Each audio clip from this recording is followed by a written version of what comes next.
All right, it's about time for a fight over here. Ladies and gentlemen, let's let this ring who announcer get wants to see a fight? Time for a fight.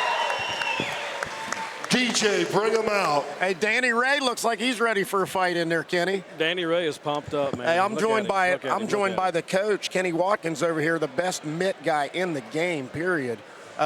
Kenny. What a card. Angel Mesa coming out of VO2 Fitness. We don't know a lot about him. He's long, he's tall, he looks a lot like Teddy Evans. And Matt Tennett's had a fight with Teddy Evans. So right. kind of know what you're going to get here. Talk about Matt Tennett a little bit here. Well, Matt Tennett, Matt Tennett's MMA background. So, when it comes to his boxing and stuff like that, he's just getting started. Just kind of, feeling it out, seeing what he can do, what he can't do. Yeah, this is going to be a good one. And you're right, this fight card is absolutely loaded, isn't it? Stacked. I've never seen such a card. And I was really disappointed to see that we lost the Trey Ferris-Sean Schultz fight. I was really looking forward to that one. Yeah, that'd have been a gun show there. Here we go. Angel Mesa takes the ring.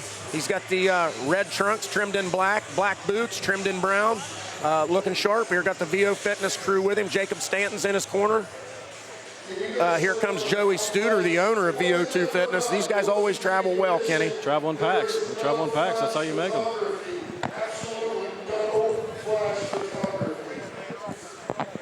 That's going to be hard for some of these people because they're always trying to take pictures of me and you, Kenny. I know. Tell them to turn the flash off. It's tough to be beautiful. It is. It's hard work, man. It's tough. All right, here he comes. The hometown boy, Matt Tennett out of Parkersburg, West Virginia. This fight's taking place at 141 pounds, and it's 3 2-minute rounds. So, and we've seen Matt Tennett fight.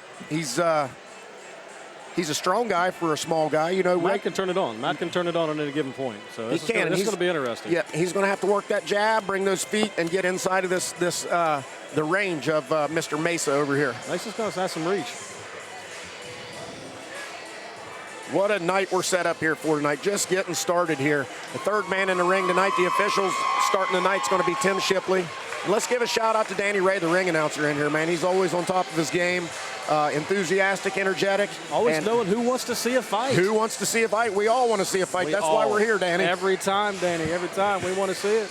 There's Matt Tennett, cornered by, looks like Dirty Donnie Miller over there, just below the belt. The Hammer. And who's this big guy over in the corner with the mullet? Man, that's a world-class mullet. Jeremy DeMoss. Jeremy DeMoss. He's a weightlifter. He started doing some boxing and stuff. Did some tough, man. He looks like he lifts some weights. And I think I see Justin Milam over there. Mr. Milam in the house. All right. It's nice to see Justin over there. Great fighter in his own right. He's looking to do his first pro debut in July, I believe. All right. We're all looking forward to that. Scratched. We're at round number 2, which represents 3 rounds of amateur boxing. Introducing first, out of the red corner, the Cherry River Construction red corner, Angel Mesa.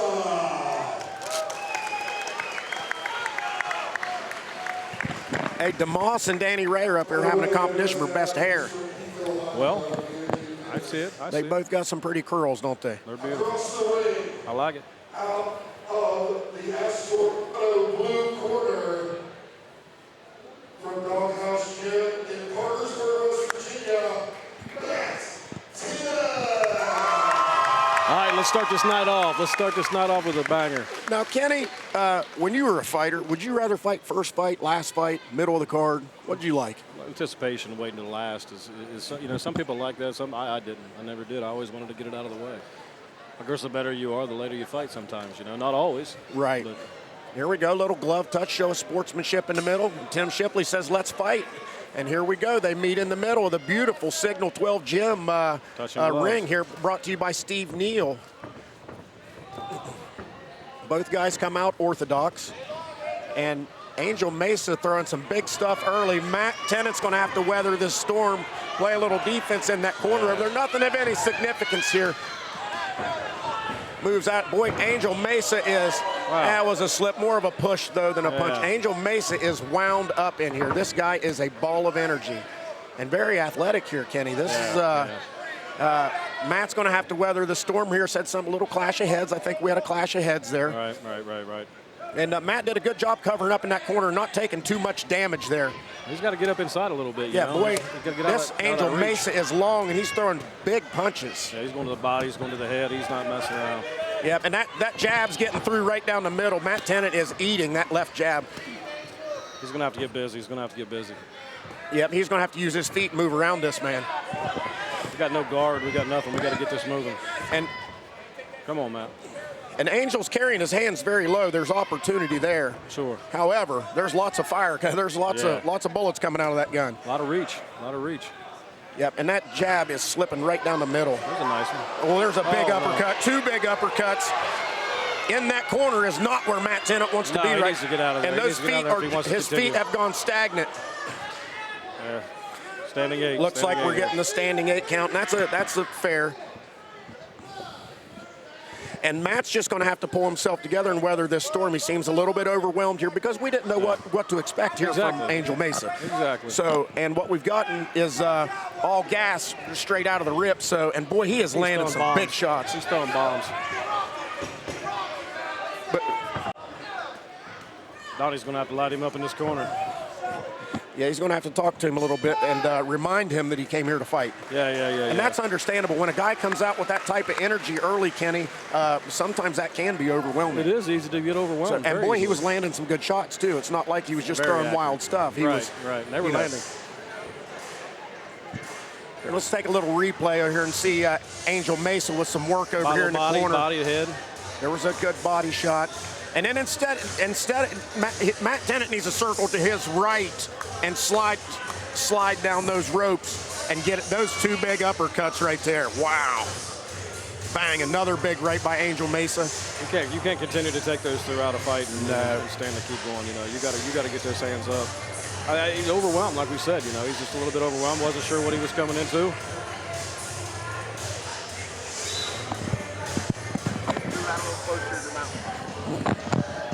I just need a little more volume from you, Kenny. You're always a quiet, reserved guy. I need you to pipe up a little bit.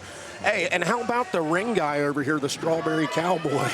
This guy's wild, isn't he? Good friend of mine. Trace Roby. He's great. He is a character. Yeah, he's life of the party every time you see him. Here we go, round number 2. Matt Tennant meets him in the middle. And that's where he needs to be he needs to be inside that range of Angel Mesa. Staying on the outside, and he's firing back this round. He's landed a couple here now. He has, yes. He's going to have to land a few more, though. He's got to keep under control. I just feel like backing himself into that corner is the wrong way to go right now. Never want to go backwards. That makes the fight tough. You fight off your heels, it makes it tough. But again, the thing with Matt Tennant, he'll fight anybody. He don't care. Any day. That's the beautiful thing about our gym. He'll fight MMA, kickboxing. Yes. Go out in the parking lot if you want to. You got a little comeback here. He's throwing some shots. Well, here. and Angel Mesa could have emptied a little bit of that gas tank in the first round. You can't. Well, you'd hope so. I mean, that was a lot coming at one time. Right. There's another shot. There's another shot. Yep. And you see the Angel Mesa's mouth coming open there a little bit. Yep. Reaching for a little bit of air. So maybe Matt Tennant can get back in this fight. We're going the other direction now. Yes, it is. And now Matt Tennant's dictating the direction of the dance here. And he's got Angel Mesa on the back pedal. And there's a big right by Matt Tennant. That landed. Oh, here we go. What's going on here? There you go. Another big right. Look at this. Now Tennant's firing back. You got to cover. Stay covered. Deep. Stay covered. Boy, I got chicken skin, Kenny. This is what fighting's all about, man. And this is the first bout. It's the first bout of the night. It's going to be this way all night long. I love it. And a big right by Matt Tennant. He's got Angel Mesa on skates. Got to fight smart, though, here. Yep, don't empty the gas tank. He kind of, and Matt's always been known for having look at this. Got him through the ropes. Hey, I believe Angel Mesa has fatigued himself a little bit too early. Yeah. And that's a credit to the resilience of Matt Tennant to weather the storm in the first round and come back here and take control in this second round. Welcome to the show, Mike Shepard. Hello. Boy, if this is just the first fight, man, we're in for a heck of a night. Matt Tennant took some punishment in the first round. Mike, that Angel Mesa was beating his head off. And then, of course, I think Angel Mesa maybe have emptied his gas tank a little bit early. And Matt Tennant came back and won the second round. Beautiful round. It's Angel's first fight. Matt has boxed once and done MMA probably a dozen times and kickboxed a couple times. So, he knew to pace himself. And Mesa the first time, but man, he looked like he had some major skills for a beginner. He did, and I think, Mike, that's one of those things where the nerves kind of probably, that adrenaline dump, because he had Matt on the ropes and was hitting with some good stuff, but I think he just emptied the gas tank a little too soon. We'll find out what he's made of here. Yeah, well, we found out what Matt Tennant was made of in that second round. Oh, we knew what he's made of. He's ready. Look at him. He's smiling over here, ready to get it. He's got to get on the gas pedal now. Yep, and he did the right thing there, bringing those feet with him, stay out of the corner. Here we go. Matt Tennant starting this third round busy. Matt's got to bring his feet with him when he steps forward. When he leans forward to punch, he's got to bring his feet up under him. Matt just took a heck of a shot there. There's a couple good shots by Angel Mesa. And he's got a jab.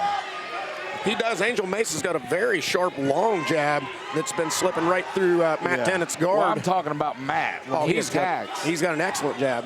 When he attacks, he's got a jab. He's throwing a lot of hooks, but Mesa's leaning back and making it hard for him. He's got better physics, He's tall. One round apiece. This last minute of the fight is going to determine the victor here. Well, but did he get a standing 8 count or He did get a standing 8 count in the first round. So that could be a 10-8 round. To me, if Matt wins the round, he'd get a draw out of it. But he's probably behind. He's going to have to go. These guys are going to have to get busy here.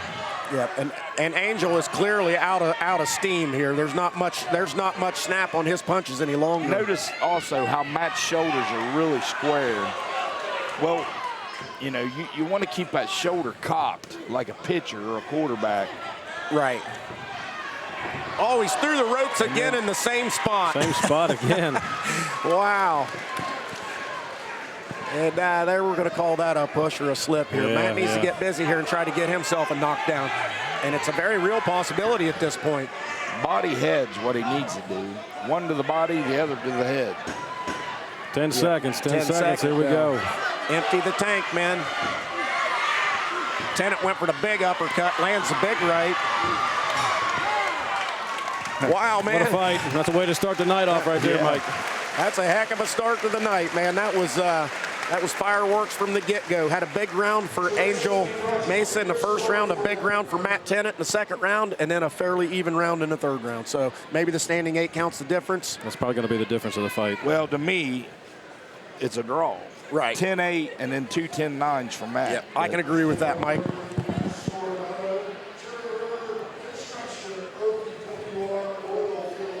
Tough one to judge, isn't it, Kenny Watkins? Yes, it is, sir. Do you do any judging? No. All I do is I inspect. Okay. Getting the crowd going. Matt Tennant showing a little bit of energy there to get the hometown crowd going. And working it. How about this Parkersburg South ROAC, the Rod Oldham Athletic Center, man? This place is awesome. Pack it out every time. It is. Doghouse Promotions. They know what they're coming to see. And this is the home of combat sports in Parkersburg, in West Virginia, really. Yes, sir. 26-time state wrestling champions right here. Unheard of. The football team has really been on the come up. Football, basketball, everything, man. It's all good. It's all Parkersburg good. South. What a community. Parkersburg South's the premier school in this city. And Mike called it right there, didn't he? I called it, yeah. He's an expert, man. He knows what he's talking about. He knows what he sees. And, of course, the crowd doesn't like it. But, again, that standing 8 count in the first round made it hard for Matt Tennant to win it without a stoppage. Right. I mean, the score's a score. You got to go off of what it is, I've always heard if you don't like the result, don't leave it in the hands of the judges, right? Yep. I was in jail one time, Kenny, and I was complaining to the guard. She said, if you don't like the conditions, don't break the law. I feel it, man. Well, hey, fair enough. First fight, of course, we always want the hometown guy to get the W. Angel Mesa showed us that even though it's his debut, man, that guy's got he's some potential to be a great fighter down the road. He regulates a little bit of that energy, and gets it where he's got it. I mean, and of course, in your debut fight, you're going to have some nerves. Sure. You're going to get that adrenaline dump. And if you don't feel it every time you get in the ring, there's something wrong. Guess what? We want to see a fight. And here they come. We're going to have another VO2 fighter here, another debut, Connor Foyt. I believe I've seen Connor Foyt kickbox before. I believe so, yeah. I believe we've seen him kickbox in here before. And he's taking on Zach Reed Loskar. Is that Leroy Loskar? Loskar. Yeah. Do you remember Leroy Loskar? I remember that name. Everybody's got to remember Leroy. Yeah, I remember that name. He was fighting in the 80s and 90s, right? Yes. Love this entourage every time that they come out. Oh, I do. VO2s. And this is the smallest one they've had since they've been here. I think they've got some other guys fighting out of town elsewhere because this gym is all inclusive. They've got MMA guys, they've got kickboxers, they've got boxers, they've got grapplers. Yeah. They've got them all, and they send them all over. And boy, this is a really good fight gym. Yeah. Teddy, man, he's what a trainer. And here's Connor Foyt in the corner. Dressed in, looks like he's got some gray shorts. He's got black socks, black boots, black Adidas boots with white stripes. He's smiling, jovial up there with Tim Shipley, getting some instructions from the referee. And there's the teddy bear coming into the corner. Look at this guy. Boy, he is a specimen. He is a specimen. Not just a great coach, but a very skillful fighter. Even though he doesn't necessarily look the part, boy, that guy can really box. He's tough. He's tough. Pound for pound. He's one of the best. Have you seen him doing that big time wrestling? Yes. Oh, he's a legend. He does It's it all. What a resume. It's the best. best. Resume. All right. And we got Loskar out of Blee Lee Management. Yep, B. Lee Management. B. Lee wanted me to get that right. He said it's B. Lee Management. B. Lee Management. Hey, man, and he's building himself some fighters over there in his little gym. We want to see every gym make it successful out there, every one of them. The one that stands out to me is Zachary Mott. He's another guy. When I first seen him box, I was like, I don't know. He's probably wasting his time. But now, 3 years later, the kid's been consistent. He's taken a lot of fights, and he's pretty doggone good. Yeah, Zachary, he's really good. I love watching him. Hopefully he'll be on a show here soon. Yeah, I think they got one coming up. I think they got one coming up soon. Back to business, I believe. Yeah, back to business 5 or something like that. And hey, man, Kenny, there are a lot of good promotions in this area. Yeah. Regional promotions, you know. You've got the Chill Boxing outfit. You've got B. Lee Management. You've got the New Line Cage Fighting. You got West Virginia Sports Promotions. But hey, Doghouse Promotions is top shelf, baby. We love it. Number one in my book. Well, you know, we feel the same. I'm kind of partial. We have to be. We have to be. And we're going to be joined here now by one of these VO2 fitness guys, Jacob Stanton. Jacob Stanton. What up, what up? What's going on, everybody? Welcome to the show, Jacob Stanton. How we doing? Man, I'm just disappointed you're not on this fight card tonight. We love watching you fight. Yeah, man, I wanted to hop on it, but I was looking to hop into another discipline tonight, and that ended up falling through. But we'll be back at it on the 30th. All right. Talk to us a little bit about Connor Foyt here. I believe we've seen him kickbox before, but this is his boxing debut. Yeah, we've seen Connor kickbox a few times, man. He's a savage in every aspect of it, but it'll be a little bit of a different outing for him. Just worrying about throwing the hands, not being able to step his kicks, but I'm not worried about him at all. He's as tough as they come, man. He's got a deep gas tank.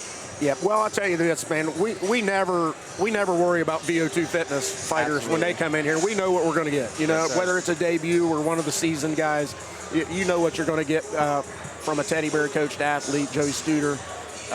You guys always bring the entourage. We're always happy to see you. Absolutely. Everybody in the sport loves to see that. It looks great. Hell yeah. We like the new hoodies. Usually you guys are all decked out in black. Now you went with the... I was telling everybody it's like the when the Klitschko's made the switch from black boot to white boot. Yeah, it looks good. All right. There we've got Zach Reed Loskar over there. Connor Foyt dressed in the gray shorts. He's got the red gloves on. It's been a while since I've seen Loskar box. I'm excited to see it. It's been a while since I've heard that name. Yeah, it's been a little bit. Hey, if he's anything like his old man, this should be pretty exciting. Yeah. He's got some fancy blue shorts on there with the tassels hanging off the side. He's got the curly hair. He's got the black boots, the black Everlast boots, ready to go. Blue gloves. Coming out of that B. Lee camp too, man. They've got a lot of savages in and out of their training. They do. They're fighters, man. They're fighters. It's absolutely. Bob's second battle of the night, but let's see what's I know, man. Both of these guys are chomping at the bit, man. They was ready to get it. They're going to meet in the middle of this beautiful Speedworks ring.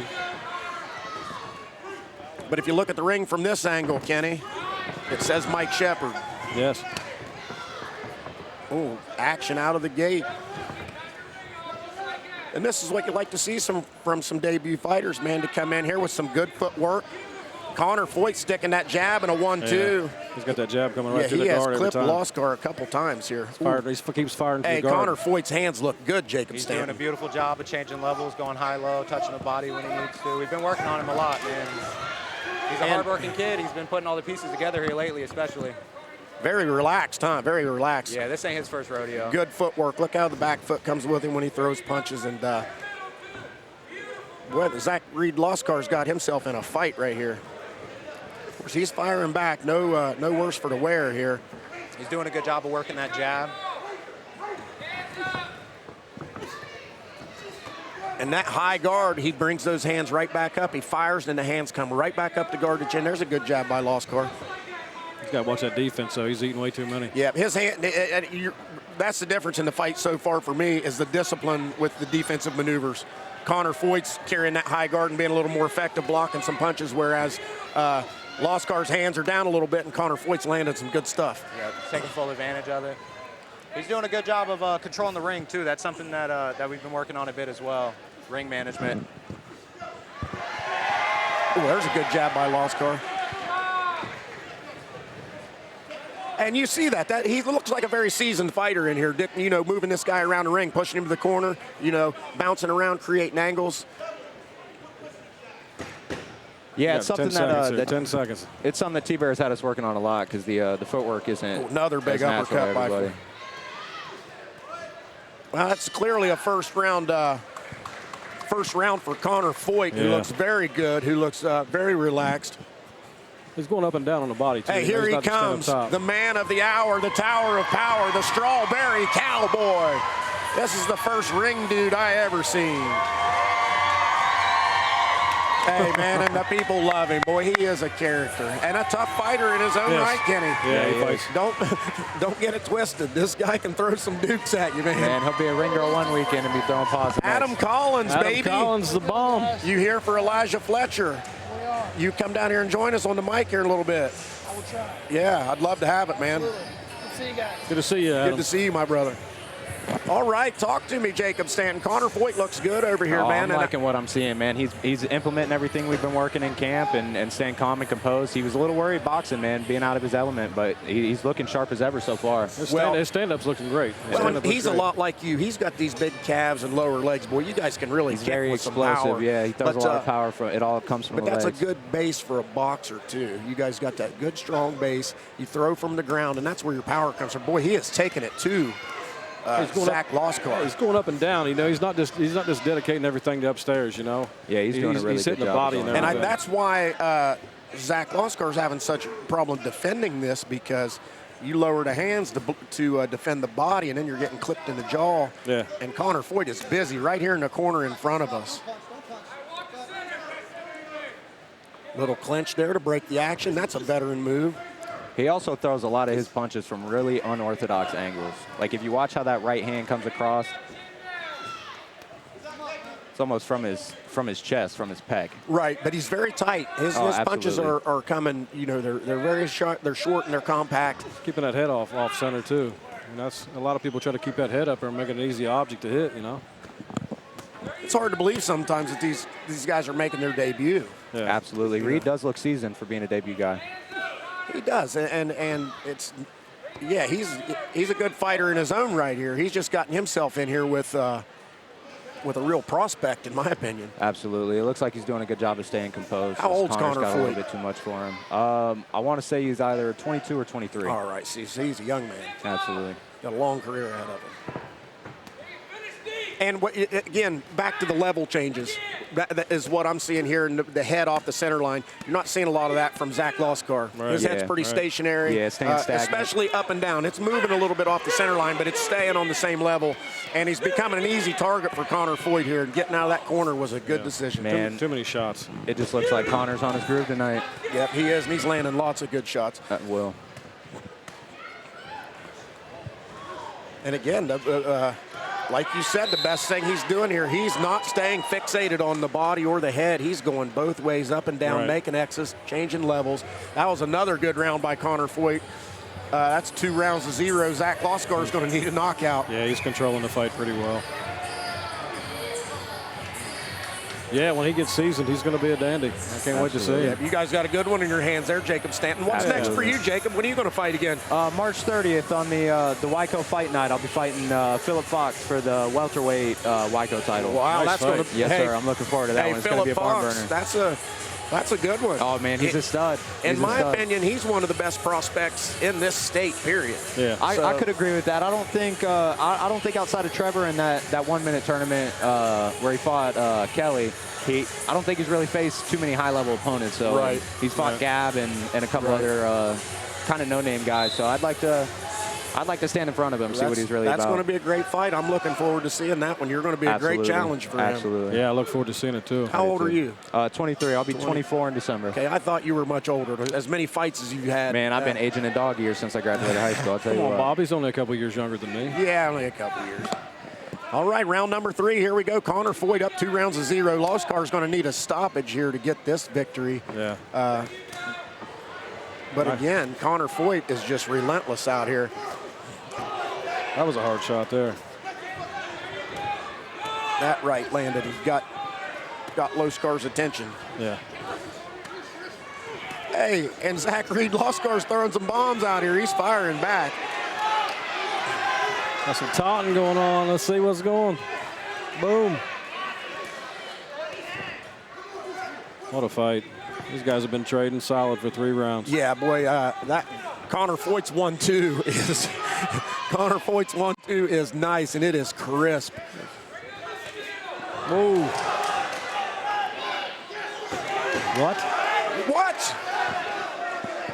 What was that? I don't agree with that. No, I don't think anybody in this room does. That's gonna take the rest of the fight too. And Zach Loscar did get the standing 8 count on Connor Foyt right there. I'm not sure why. What in the world was that? He got rocked. He got rocked, but he was. I get it. I get it. Tim Shipley's a great referee. I'm not going to question. I'm not going to try to do his job. He's been in here. We didn't see it from his perspective. Right. He's looking out for the fighters. Sure. And I don't think that's going to cost Connor the fight by any stretch of the imagination. Absolutely not. But, I think that maybe could have took that 3rd round to a 9-9 if anything. But credit to Zach Loscar over here for hanging in. Sure. Staying composed. Absolutely. He never quit. It was just nonstop. I'm going to elaborate when you're saying, I'm not taking it, for Tim or anything, but when you're up inside that ring and you are, when you're refereeing, you see a lot of stuff that takes place. He's liable to see those eyes roll or anything. Absolutely. So, I shouldn't have even been shocked either because these guys are, I work with Tim and Tim knows what's going on. Yeah. You just, honestly, you can't see it from that perspective. Right. And my excitement when I say things like that, I'm not trying to sit here. I'm not going to say I'm a better referee than him because I would never do that job. But we were both dumbfounded there for a second. Right. Yeah, all of us. But that was, he rocked him, but we weren't up there. We weren't up on that level to see what was going on. Yeah. Can't see the eyes. Maybe he did roll his eyes a little bit. Sure. I think I think it's going to be a decision for Connor Foyt here. I think that'll be pretty clean cut. Boy, we're excited to see him fight again, Jacob Stanton. Oh, I am too. I'm sure he'll be back at it sooner than later. Who else you got up there ready to fight? Anybody else fighting on the Wyco card? We got JoJo Drinkwater. He's fighting Ethan Blackburn for the 165 title. And I want to say we have somebody else, but I can't think of it as of right now.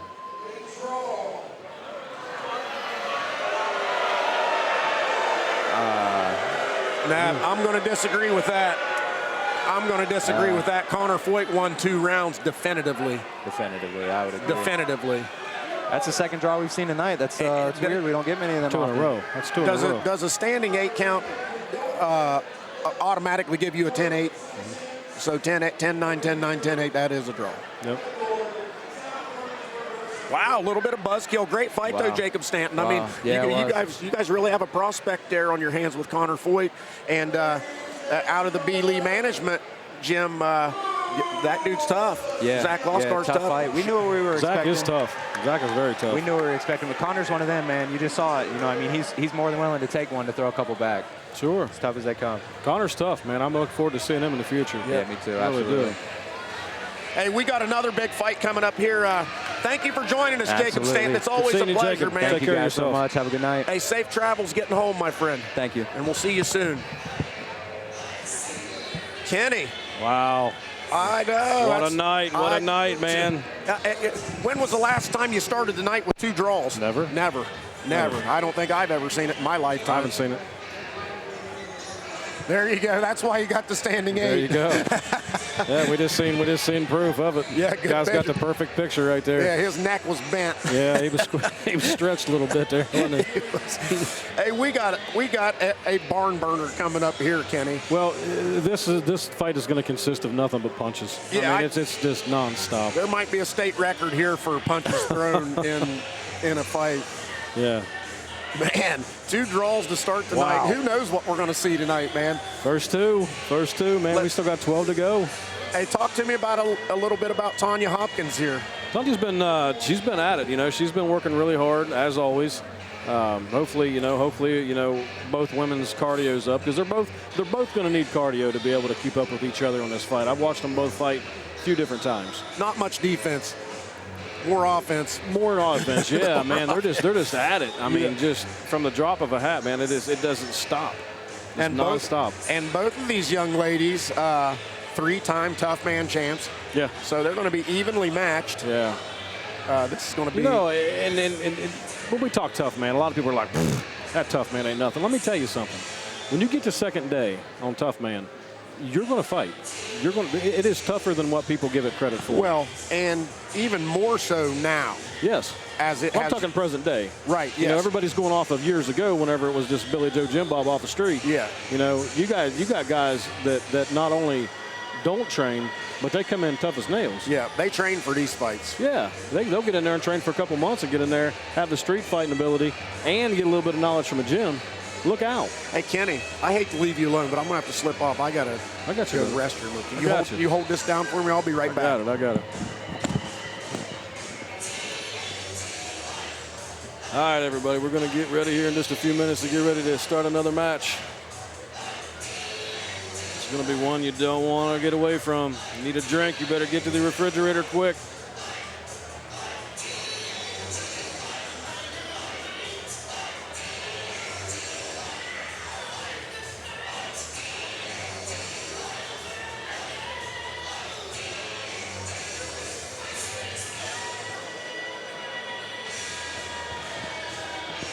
We ought to be getting started here in just a few minutes, everybody.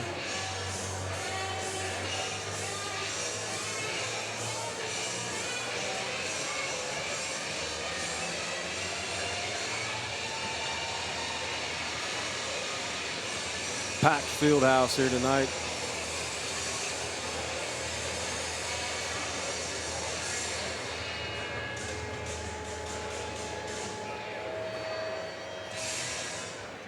Looks like we're still going to be a few minutes before we get here for the next round here. Next battle will be here in a few minutes, everybody.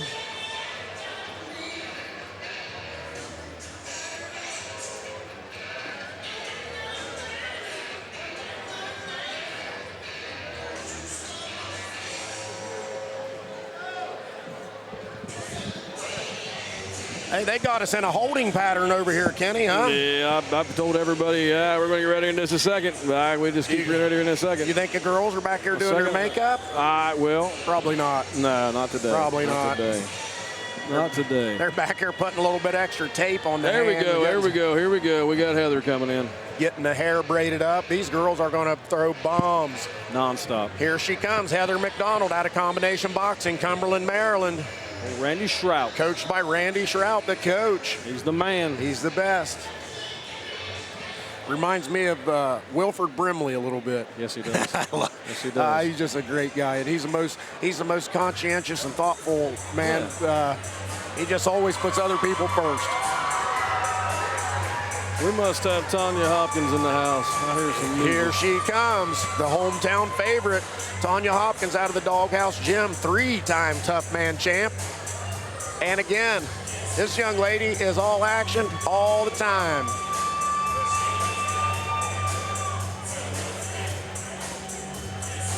Been waiting for this one, Bob. Yep, she's got the fresh braids on. She's dressed in black. She's got the sharp white and pink Nike boots on, cornered by downtown George Brown. George will be getting busy here shortly. Yep, the third man in the ring in there is Mike Napple, the official. Old Tim Wheeler over in the corner. Yep, looks like Tim Wheeler's going to corner Heather McDonald. Both ladies with the fresh braids. Both ladies look well conditioned.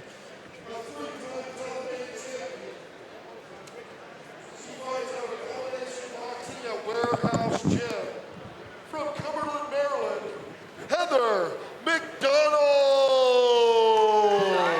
Heather McDonald. So powerful. Across the ring, out of the blue corner. Also, There's a Randy Shroud three-time himself. Tough Man champ from the Doghouse there's the coach. Gym. She Looks like he's fights going to out sit of right behind Vienna, us here and West take in the Virginia. action. You say, Coach. Tanya Hopkins. All right, it's going to get busy here. It's Yeah, gonna get busy. both of these ladies look like they are all business. Danny Ray exits the ring. Heather McDonald's ready. There's Eric Linder in the back with his hook fishing shirt on. Here comes Tanya Hopkins, and they're firing right out of the gate. And Heather cutting angles already. Yeah, boy, and I tell you what, one thing that has improved in Tanya Hopkins' game is her footwork. Yeah. That has really improved. And Heather McDonald's got some nice footwork up here with the black boots on. Good high guard. Punch counts through the roof. Oh, wow, yeah, they're coming out so fast I can't even see what's landing and what's not. Both of them's cutting pretty good angles.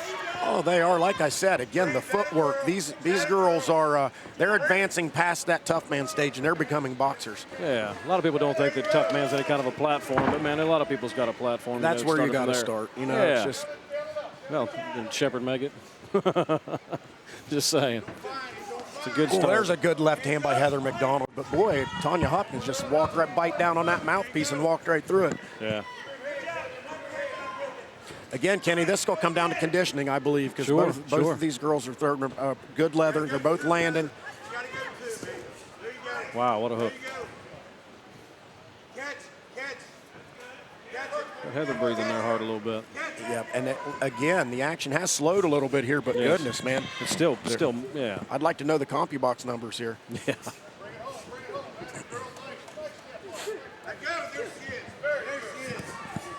Nice body shot. Yep, and she hit her, caught her with a little uppercut there, too.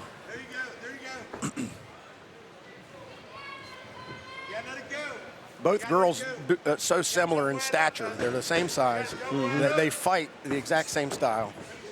It's almost like looking in a mirror for both of them. Yeah, nonstop. Shadow boxing. Nonstop.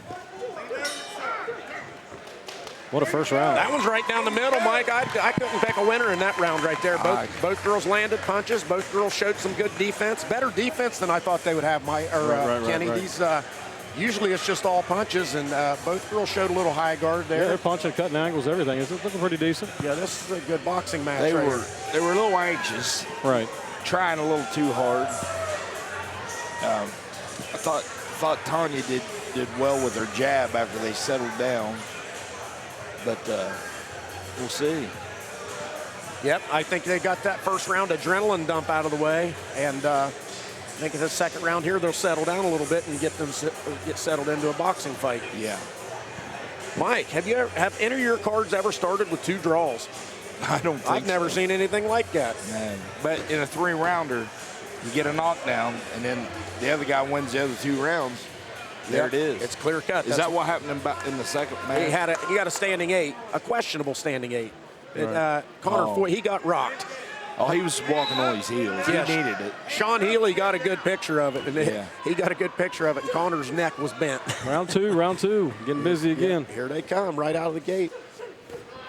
Heather McDonald in the red gloves, white top. Tanya Hopkins, black top, blue gloves. Little uppercut, and Tanya throwing these uppercuts from strange angles here.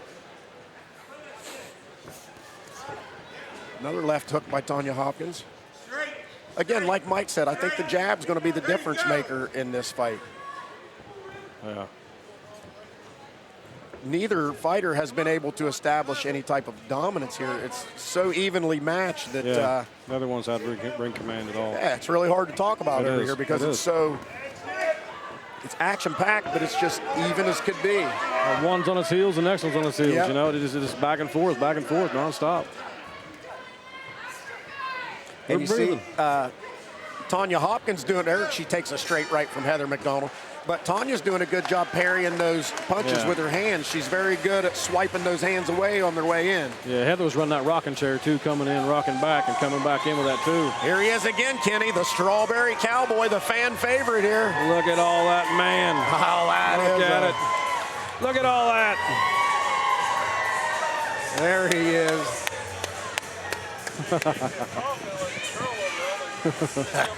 You think I should do that, Kenny? Absolutely.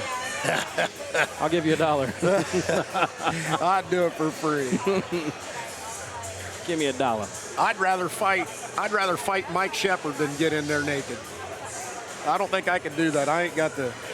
Yeah. I don't know. I don't look good in a bow tie. I wouldn't fight Mike Shepard either. Me neither. Ever. Got better things to do. Yeah, I got better things to do. Tim Wheeler giving Heather McDonald her final instructions. This is it right here. This is it, round 3. And it's even as could be. Yeah, yeah. I would not want to be one of these judges tonight. No. Might have our 3rd draw. Right? Oh, wouldn't that be something?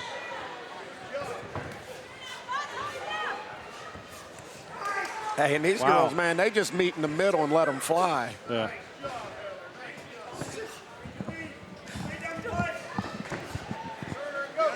Hey, Mike, this is ridiculously close. Yeah. What happened that second round? I had to step away. Same as the first. Yeah. Same as the first. Both girls threw a bunch of punches. Both girls landed some punches. Nobody was ever hurt. It was just back and forth the whole time. Well, there's not been a knockdown, so I don't think there's a chance of a draw unless somebody gets knocked down. I don't think either of these girls can go down. 3 draws. 3 draws. First 2 Tanya's matches. standing a little high inside. Yeah. She's got to drop her butt down. She's pushed the action to the ropes here, and a little clinch by Heather McDonald to slow the action. And it looks like Tanya was clamped down on the gloves of Heather there to. There's a good straight right by Tanya Hopkins.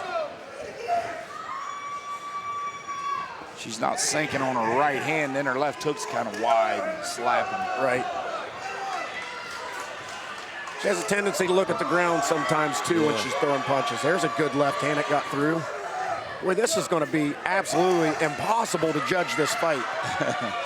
I made a comment. A girl fight as I've seen around a while. Yeah, I made a comment a couple of days ago. I'd love to have a punch count meter on this fight. Oh, man. Just nonstop. Ooh. Tough determination. It is. I'm speechless. There we go. Last 10 seconds. Wow. You can just flip a coin and pick this one, Kenny.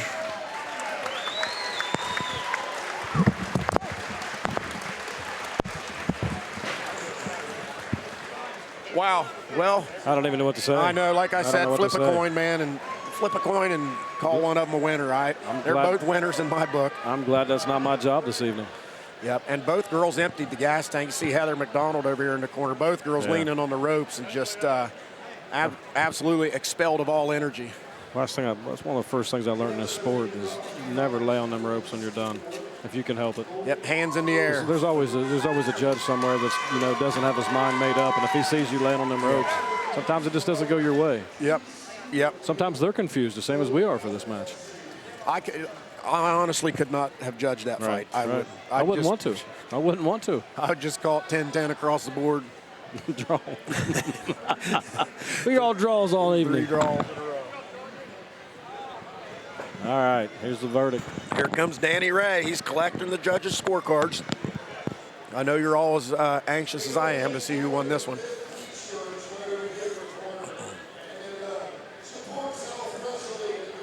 I wouldn't fight either one of them, Kenny. That's a lot of punches. They both whoop on me. They're tough. Be fun to be young again. Be able to fight like that. No doubt about it. Get old, it slows down. I can go 3 10-second rounds. Right. I can do 8. All right. See, these judges are having a hard time calculating scores too. And I'm sitting here close to a judge over here, and I'm anxious to Robbie. see what happens. Oh, this was a title fight. All right, somebody's going home with a fancy green belt over there. 141-pound welterweight.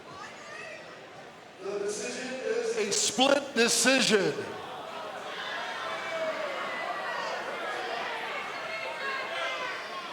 Are they going to give us the scores, Kenny? With winner, I'm sorry, I see it now. With winner from the blue corner. Hey, and hey, that's how it goes sometimes when you have an even fight. Got to have a winner, got to have a loser. Yep, and you know, something that close, there's really no losers, but Right. the belt goes home with the doghouse fighter, Tanya Hopkins, out of Parkersburg, West Virginia, Vienna, West Virginia, I should say. All smiles in the ring for Tanya. That's got to feel good. She's over there now embracing with downtown George Brown and her partner there, Jeremy Pratt. Yes. A pretty good MMA fighter in his own right. 3 tough ones right there all together. Yeah, that's a good group right there. I'd hang out with them anywhere. Any day. Any day. And the third man in the ring up there, Mike Napple with the braided beard there. He's got, he might be in the running for best hair tonight too. I'd give it to him. Yeah, if we just count his beard as hair. Another great fight, third fight there. That one was tough. That was a tough one to call. To see a fight. Well, I'll tell you what, if you want to see a fight, this next one's going to be great. Elijah Fletcher, the young man trained by Jeremy DJ, Bates and bring him Adam out. Collins, coming in here to take on the doghouse guy, Daryl Davis. And like I said before, Daryl, I just called Daryl's fight in Bluefield. He looked great. Daryl's his fight tactic, just watching him fight, his style and everything is just amazing. And this one's going to be, you've got Elijah Fletcher, who's 19 years old. You've got Daryl Davis, who's 36 maybe. A big age difference, you know. Sure. But don't let that fool you. Daryl Davis is Never in count it shape, out. and he's explosive, Yeah. and he's got good power. In this business, you never count anybody out. But, yeah, I agree with you 100%. Yeah, I'm really excited for this one because Elijah Fletcher, of course, he trains with the Beast, and the Beast, he don't waste no. I'll tell you what, I'll be back with you in just a little bit. I Yes, got to wrap sir. some hands. Yes, sir. So, as we wait for this next fight to be announced, we've got this next one's going to be a really good one, Mike. Surely not. We've got Elijah Fletcher, the young man coming out of the Jeremy Bates and Adam Collins camp. Yeah. And taking on your guy, Daryl Davis. Yeah. Who has really proven that he's got some potential as a boxer. He's had one fight and he won. I didn't see it, but I called the fight in Bluefield, and he looked good. He looked really good.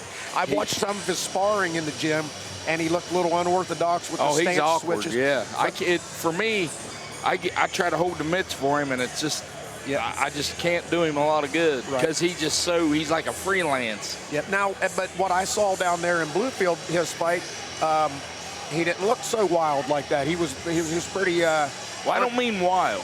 I mean, he's real calculated, but he switches his stance and steps here and there, and like it's total opposite what I teach. Right, and like, right. I don't, but he's definitely crafty. I'll tell you what, Mike, I don't know how you put this card together, but man, there's not a bad fight on this card. No, it just fell together. Like the guys want to fight each other, and Yep. it just makes sense. So I hated to lose that Trey Ferris and Sean Schultz fight. I was excited to see that one. yeah, well, yeah, that was Well, Trey Ferris was going to fight Hunter Markovic first. Hunter got broken ribs or an injury, I think, and then I got another opponent to fill in, who was a tough guy, and then Trey got an injury Right. after he sold a bunch of tickets. So. Hey, and he's a tough guy, too. Oh, So if he yeah. says he's hurt, he's definitely hurt. Well, but all three of them are. So Right, yeah, Any of absolutely. the three paired off together. And I love to see this up here. Elijah Fletcher over here in the corner with the red, white, and blue, the Apollo Creed shorts, man. He's looking sharp over here with the white Adidas boots trimmed in blue and red. Who's his corner up here, Mike? Courtney Salyers, Courtney Salyers. longtime trainer, 50 years in the 50 years in the game. Yeah, well, actually more than that because he was a fighter. Probably got a little bit of knowledge. Yeah, he trained Jeremy the Beast Bates. All right. Jeremy's probably working. He's normally in Elijah's corner as well, but all right, here he comes, Daryl Davis, the doghouse fighter. This kid's put together. He fights a lot bigger than 152 pounds. yeah, he's lanky. Yeah, Well, I'm sure he weighs more than that today. Yeah, he's got some good power, too. So this is going to be an exciting fight, a little bit of clash of styles. I think Elijah Fletcher's a little more straight down the middle. Yeah, like just a fundamentalist. in your face. Yep. Elijah don't take a step back.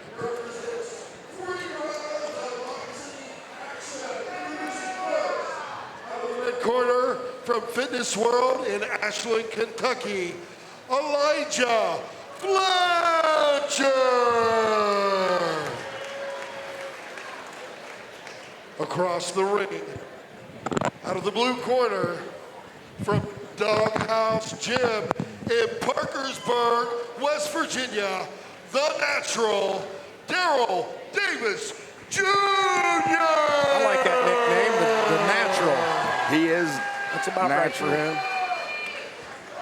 Some of them guys just got it, Mike. You know what I mean? Yeah. All right, here we go. Round number one. They meet in the middle. Touch of gloves. Elijah Fletcher starts with a jab, 1-2. And again, like you said, Elijah Fletcher does not take steps backwards very often. And Daryl Davis does the kind of the pawing, very Larry Holmes-esque, and you see big power coming out of the Daryl Davis corner. Wow. He's got some fast twitch about him. And again, there's those awkward punches. That uppercut came from his knee.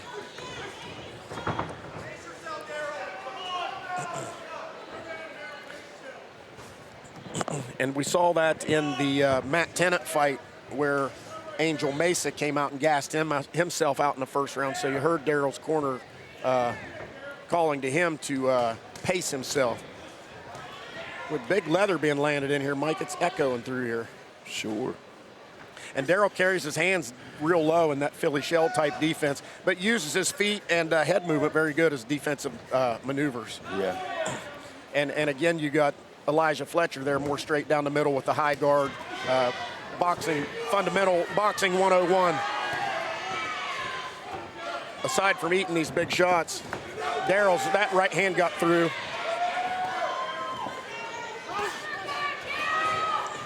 Daryl Davis is sneaking some shots through this high guard of Elijah Fletcher, and Elijah Fletcher's mouth is hanging open already. And again, Daryl is very unorthodox up here. Mm-hmm.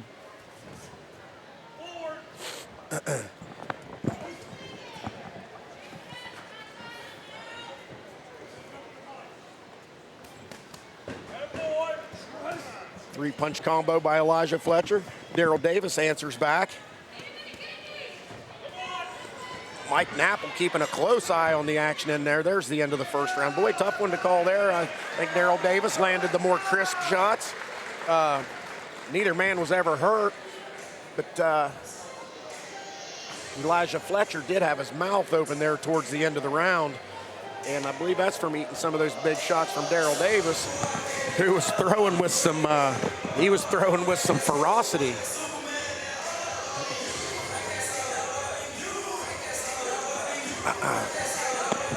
Daryl Davis getting some instructions over there from Donnie Miller.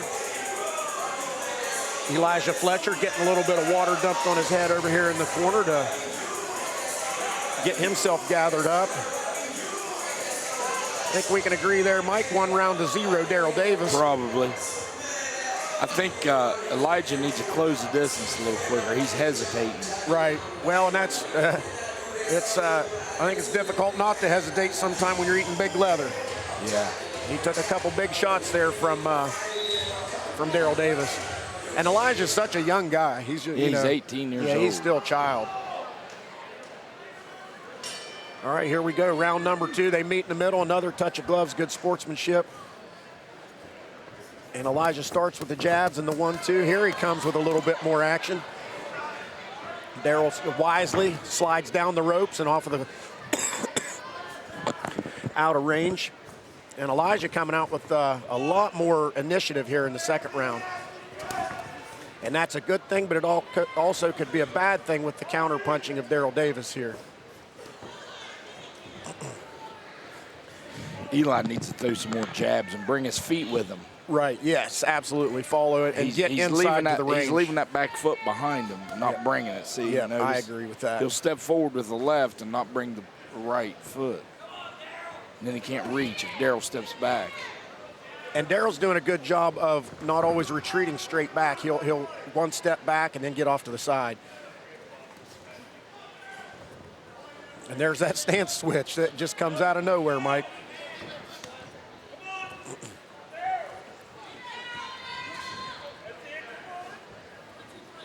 And Elijah's effective with the jab when he's throwing it. Maybe double up on that jab and again bring that back foot with you. Yeah, Elijah's having a good round. Better round than the first. Absolutely, absolutely. He's definitely had more volume this round than the first.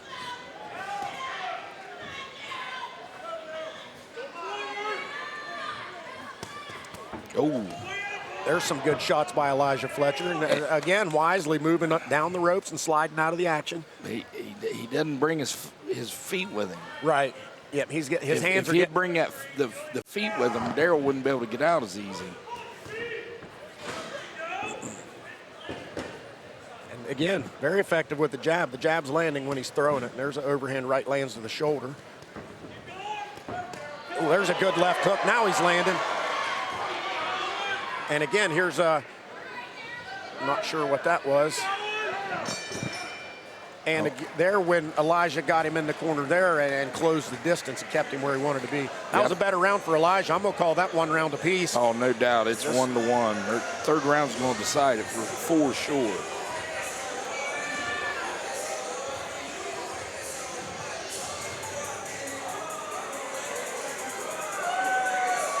Let's go to a little replay here, Mike, and see some of this action. Elijah Fletcher with the jab there, that long jab, snaps the head back. There's a right to the shoulder. And here's where Elijah gets him in the corner and lands a couple good shots here. See, right there, he needs to bring that back foot up under him. Yep, and close that distance a little bit more. Well, that wasn't the time Daryl escaped. He looks, Elijah looks composed over He's here. a warrior, man. He is, he's a tough For an 18-year-old boy, he's already been in like 20 fights. And he's very, very, very quiet. I think he was runner-up in 3 tough man contests this season. He's really quiet and reserved, just a nice kid all around. Oh, yeah. He'd be the wrong one to pick on at school, wouldn't he? Oh, my gosh. Little touch of gloves to begin the third. This is going to be the deciding round here. Who's going to take the initiative here and win this fight? Ooh, nice right hand. He needs to follow with that left hook, Eli. Oh, good body shot by Daryl Davis there.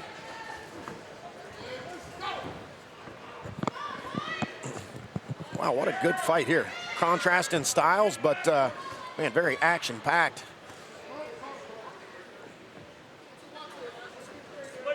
Getting close here to the final minute of the fight.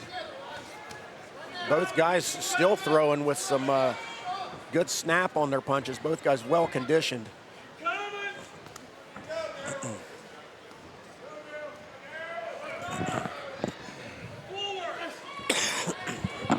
Pardon me. Little clinch here. All right, we're coming down. We got to be inside the last minute, probably the last 30 seconds of the fight here. Somebody's going to have to empty the gas tank and fire with reckless abandon here and try to leave an impact on the judges to finish this round. And Elijah Fletcher has done a better job at control ring generalship here, moving Daryl Davis around where he wants him. And his defense has proven much more effective in this second and third round, and he hasn't eaten nearly as many shots as he did in the first round. Both guys are tired. Yep, that was. It's been a very a grueling first 2 rounds, and both guys just all action-packed, well conditioned. Might have to run this one back, Mike. Maybe. If Eli would bring his feet and double that jab, he would connect with that overhand right. Yep, and when that foot lags behind you, you lose that snap off the punch too. Yeah. Well, you can't rotate your hip. Right, that's going to be a tough one to judge right there, Mike. I don't even know. Fletcher was trying harder. I don't know at the end there. Yep. But I don't even know. Always go back. Might be the hometown, might be a little home cooking here and get Daryl Davis a decision. But I don't think you could be wrong no matter who you pick to win that one. Yeah. Mike Napple collects the judges' scorecards, and here comes Danny Ray.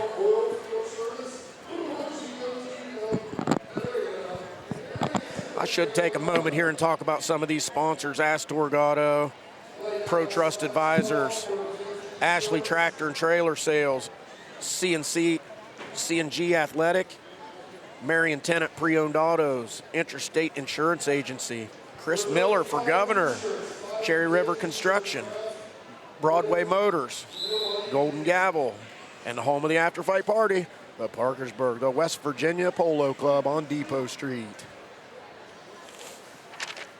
All right, looks like Danny Ray's about ready to. He's calling the fighters to the center, Mike Napple, and here comes Danny Ray with a decision.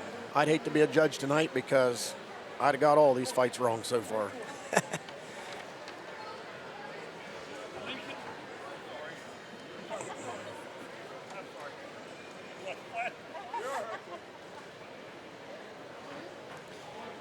Two good-looking fighters in there. Elijah Fletcher, the young man, 18 years old. Daryl Davis, the elder statesman, but wow, very well conditioned. That was a heck of a fight. I couldn't pick a winner. I don't think the judges can either. That's what's taking them so long.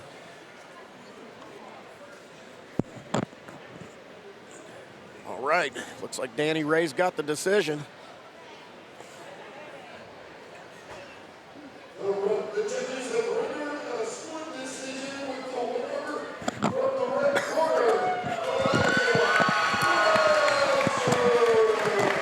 Wow, and I'll tell you what, the humble warrior there, Elijah Fletcher, barely cracked a smile there. He's a very determined young man. He comes out of a good camp. He's got a great trainer, Jeremy Bates, and he's just he's going to be a great fighter, and he's got a bright future ahead of him. And as does Daryl Davis. Taking nothing away from Daryl Davis there, who really proved that he's going to be a contender in this boxing ring. So. Again, no losers in that fight. All right, Elijah Fletcher pulls the split decision victory over Daryl Davis. I would get Elijah Fletcher down here for an interview, but he is a man of few words.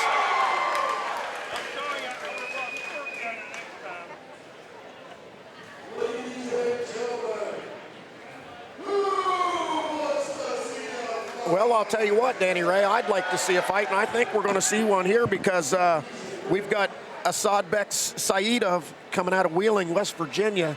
He's, I believe he's from Uzbekistan, and boy, this guy, he looks the part, and he's fighting out of the Ronnie Green camp, so you know he's going to bring some heat. He's taking on Byron Bish out of Fairmont, Team Outlaw. This is 132 pounds, 3 2-minute rounds.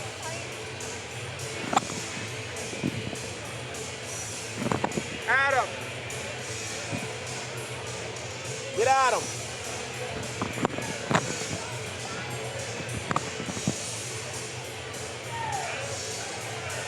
Try to get Adam Collins over here. He's Elijah Fletcher's trainer. I think he can give me a little bit of insight into what we can expect from young Elijah Fletcher here in the future. But I'll tell you this, he's got a really bright future. He's a hard-working kid, and Jeremy Bates believes in him, so that gives me a reason to believe in him as well. Looks like we've got Byron Bish over here in the corner, about to climb up in the ring. Looks like he's getting a little bit of Vaseline to the cheeks and good win, Elijah. It looks like he's got to get his final instruction from his cornerman, and he will be entering the ring. It looks like he is dressed in black. He's got the red gloves on, and we are going to be in for a barn burner here.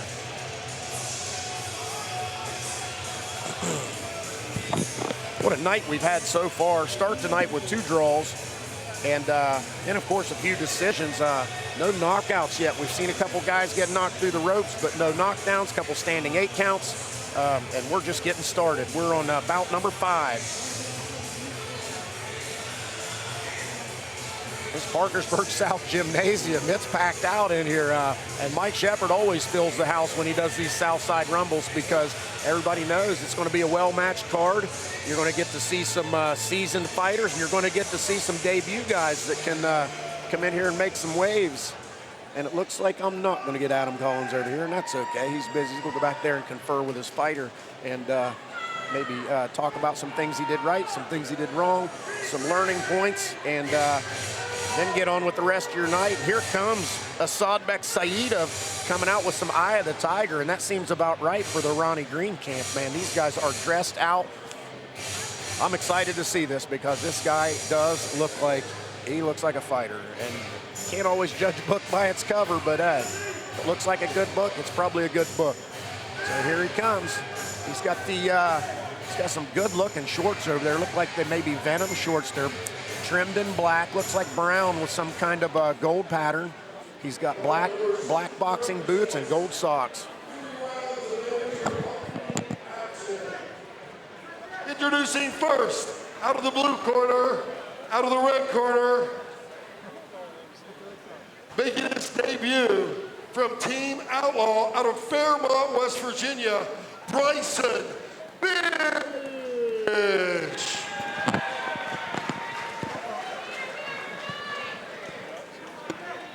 Across the ring, out of the blue corner, also making his debut from Bullpen Fight Club in Wheeling, West Virginia, Asadbek Saidov. All right, here we go, man. Byron Bish, black trunks, black boots trimmed in green, red gloves. Asadbek Saidov, brown trunks, black boots. And here comes Byron Bish out throwing heat out of the gate. Definitely taking the action to Saidov. Nothing of significance so far, but Byron Bish showing that he knows how to work the jab and throwing a long 1-2 out here and really controlling the action early.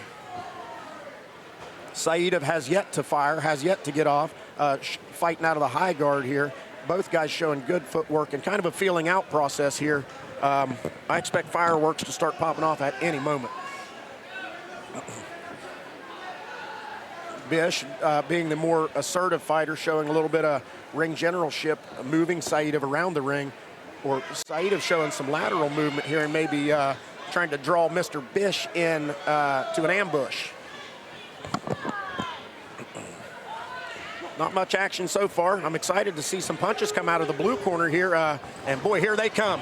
Here they come. Here they come. No, he's going to call that a slip, but I told you when the fireworks start flying, man, they're coming off. And that, he showed some good speed there, fast twitch. And Byron Bish looked a little bit overwhelmed right there. And he just took a couple good shots. This Saidov looks like he's a real deal, man. Got good power. But Bish has done a good job here withstanding the storm so far. Mike, this is Asadbek Saidov, very patient. It's been a feeling out process so far, but boy, when he fires, they come in bunches. Yeah, he's strong.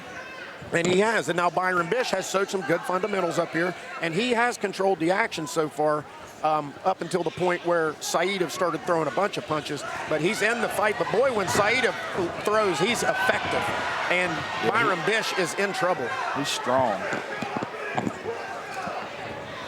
Yeah, boy, when that left hook lands, it lands. And Bish is doing a good job moving his feet and avoiding any real damage, but boy, it's very clear that this Saidov, he's a fighter. Where's this? Uzbekistan, I believe they said he's from, Mike. Yeah. Well, well, now whether he did enough to win that Strawberry Cowboy. What? Oh, yeah. Oh, boy. He's a wild one, isn't he, Mike? He sure is. Look at him.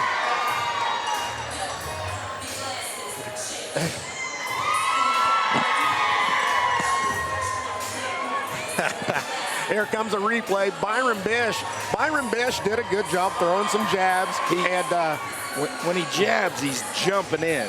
Right. You can't leave your feet. You got to step, so you got your feet under you. Yeah, and boy, you look at Saeed and his feet come with him, don't they? When he starts throwing punches, he's staying in good posture. And he landed some big punches. I'd say he did enough to win that first round. I mean, it could have went either way, but well, he landed the more effective punches. Yeah, right. All right, here they come, round number 2. No touch of the gloves here, right to the action. And take nothing away from Byron Bish here. He has showed that he's game. Oh, he's from a good gym. Team Outlaw. I don't know much about Team Outlaw. Well, they have kickboxers, boxers, MMA fighters. They do a little bit of all of it like we do. Right. I believe they have Brazilian Jiu-Jitsu too. And gym. This Asadbek Saidov shows that he looks like a really polished fighter, and he's very composed. Doesn't overextend himself. Definitely not gassing himself out. And boy, when he throws, he's accurate.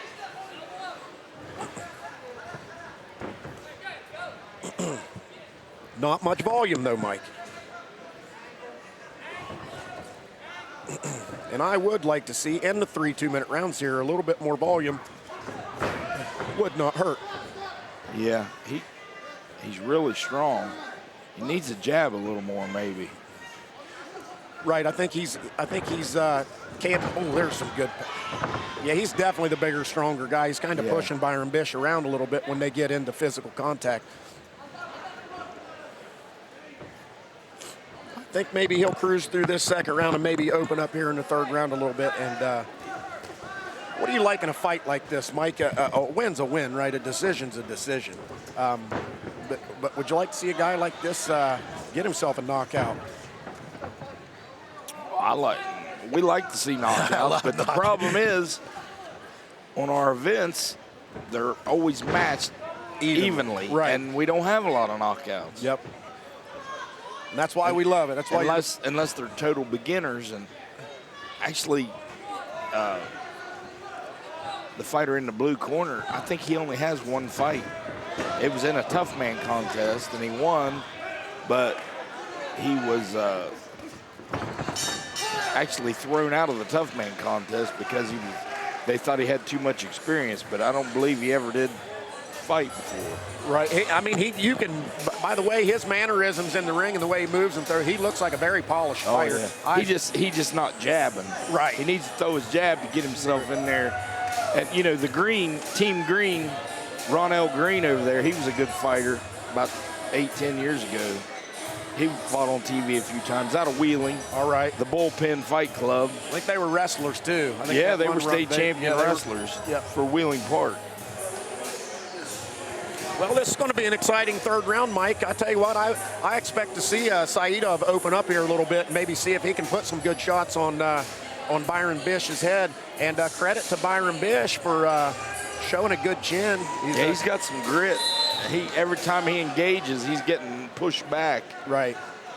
But Byron would be ahead to work his jab and create a little space and get his opponent to step into him and let him run into a right hand. That's what I would do. And notice his left hand. He's not using it to protect his jaw. He's got it over here, right, sideways. Like I think he's depending on his right hand. Oh, there's a nice left hook by Bish.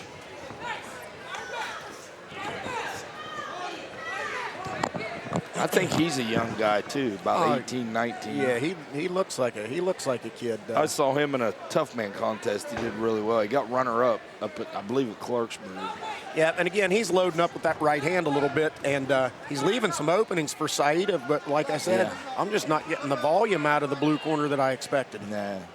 Well, he could jab, you know, in those down times. Right. He's jumping in with bombs. And he's pretty effective with it. He is. He's landing. But if he would just work that jab, like I was told before, to rest on your jab. Flick that jab and rest. And when there's an opening, fire. Fire your power, you know. There's a 1-2. And boy, Byron Bish has showed he's got a good chin because he's ate some big ones. Sure. I'd like to see him put that left hand up under his eye. Well, getting into the final minute of the third round here.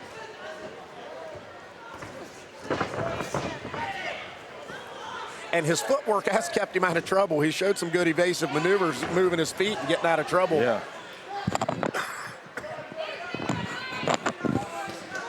Here we go. I'd say this is the final 30 seconds of the fight. And again, it's been there's a good left hook. Another left, 3 lefts land in a row. Bish is real composed taking those punches. Yeah, he is. He's, I'd say he spent some time in the gym and I'll tell you what, it's hard to knows believe. what that's like. It's hard to believe these guys are debut fighters. Yeah. Excellent matchup, Mike. Well, again, that's going to be, I think I saw a decision that's going to go to the Asadbek Saidov in the blue corner, but dang, you just never know because Byron Bish he brought the action. He had more volume, but I believe that Saidov was way more effective, landed the bigger shots. And again, when these judges look around the ring here and see Saidov all fresh over here in the corner, and then Bish is leaning on the ropes over here, I think we know which way this one's going to go. Excellent fight, 2 excellent fighters for 2 debut fighters. I'm sure we're going to see these 2 again someday. Both going to have good careers. Mike Shepard in there congratulating Byron Bish out of Fairmont on a nice performance. Tim Shipley, 3rd man in the ring, and of course you got Danny Ray there with the pretty white hair. Looks like he's got the. Looks like they're collecting scorecards.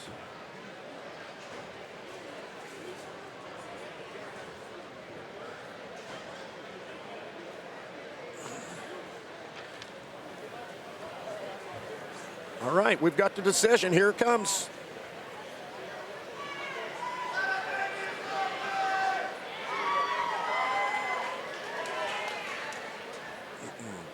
The judges have rendered a decision, a unanimous decision.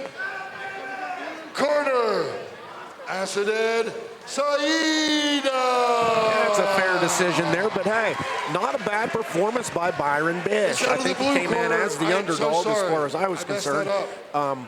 But good performance both ways, man. Both of those guys have some boxing ability. Saidov looks like he could be the real deal. This guy looks like he could fight 10 3-minute rounds right now. Very reserved, very composed. Could probably, like Mike Shepard said, he could probably use the jab a little bit more. But I think everybody can use their jab a little bit more. Next fight, here we go. We're going to come up with the battle of the Titans. Autumn Miller and Dreyon Morris at 106 pounds. Ladies and gentlemen, who wants to see a fight? And I'll tell you what, pound for pound, these 2 right here might be the toughest on the cards.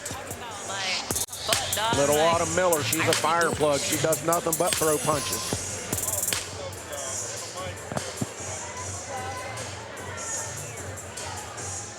Let's see who we've got coming out here first. Looks like Mike Knapple's going to step in and take this fight, the 3rd man in the ring, the referee.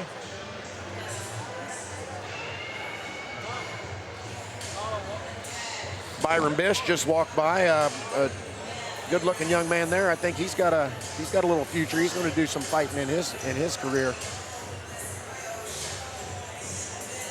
Joined again by Mike Shepard here. Mike, did you realize they got your logo in the middle of the ring? Yeah, he Mike told me. Mike That's what Steve told me. Mike Shepard Boxing. The Mike Shepard logo. Never heard of it, but Hey. hell, I'll take it. Hey, what a beautiful ring, man. This Signal 12 ring, sharp. Yeah. Steve Neal always does a good job getting this thing up here and getting it put in, and always a quality outfit. Here comes Dreyon Morris, and it's rare that we get to see Autumn Miller fight a girl her same size. Yeah, it's really rare. Yeah, she's usually fighting girls that are a little bit bigger than her. And this one, we might see another one here with a state record in number of punches thrown. I'm sure.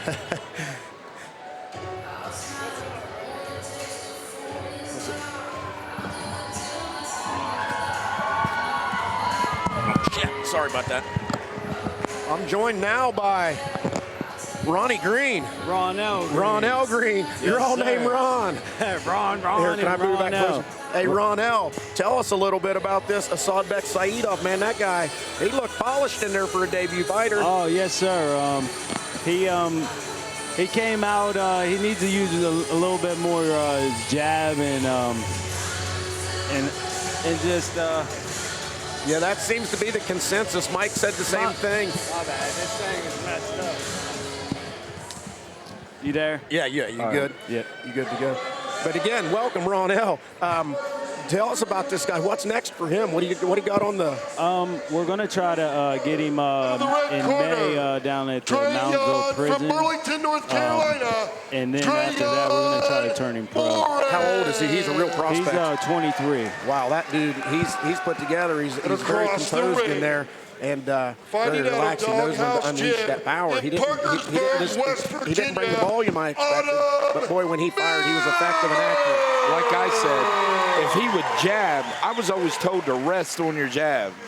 And if he would just do that in the down times, and then when he attacks, man, he's scary when he attacks. He's so strong. Yeah, I sparred with him, and his jab is just powerful. I'm telling you. Hey, here comes the battle of the Titans here. Autumn Miller coming out firing straight away. And Autumn Miller's like a Nate Diaz. She don't start fighting until she's beat up a little bit. So, hey, Ronell, that's a great young fighter you got there. Thank you for coming down. We look forward to seeing you guys again soon. Thank you for having us, and we look forward to fighting more here. All right, man. Thank you so much. We'll have you every time. Thank you so much, Mr. Mike. All your guys. Good to meet Maybe you, we'll Ronell. come up there and put a show on. Yeah, please do. Good to meet you.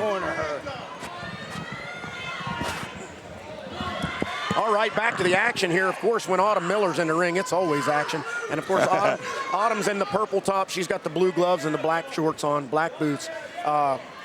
Dreyon Morris out of Burlington, North Carolina. She's, of course, dressed in black with the black and red boots on. And, boy, they're just standing in the middle, hitting each other in the face.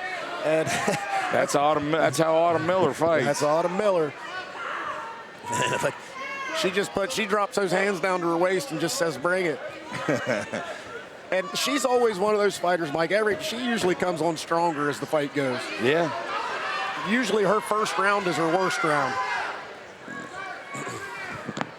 I think her dad he'll have her mad here between the rounds. Yeah, it looked like She'll come out in that second round like a biting sow. Dreyon Morris was pushing the action there and had Autumn Miller on the back pedal there, but I believe Donnie will have something to say to her over there in the corner and maybe get her fired up a little bit. I'm sure.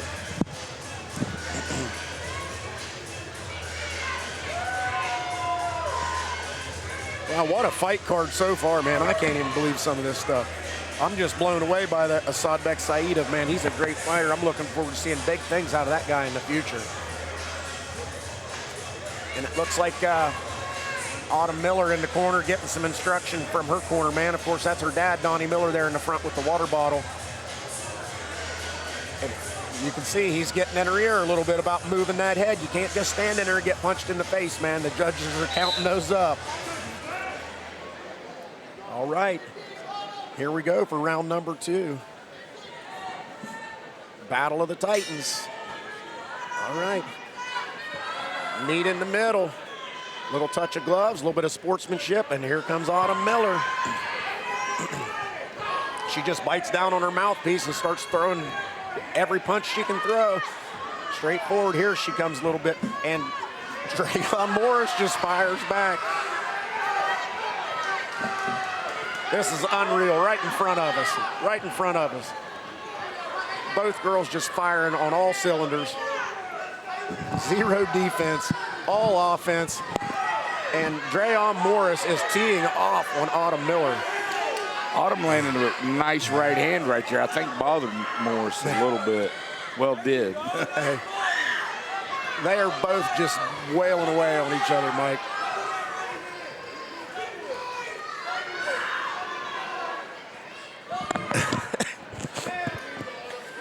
Wow, action. It looks like Morris is starting to slow down here a little bit as the second round progresses. And Autumn Miller's defense is non-existent. Autumn acts like she's gagging, like she might puke. She looked sick over in the corner, Mike, when she was sitting on the corner stool. She wasn't looking good over there. and then there she comes with the right hand. Yeah, and that's how it always is with her. When you think she's fading, then here she comes and she fires back. And again, this one's going to come down to the third and final round.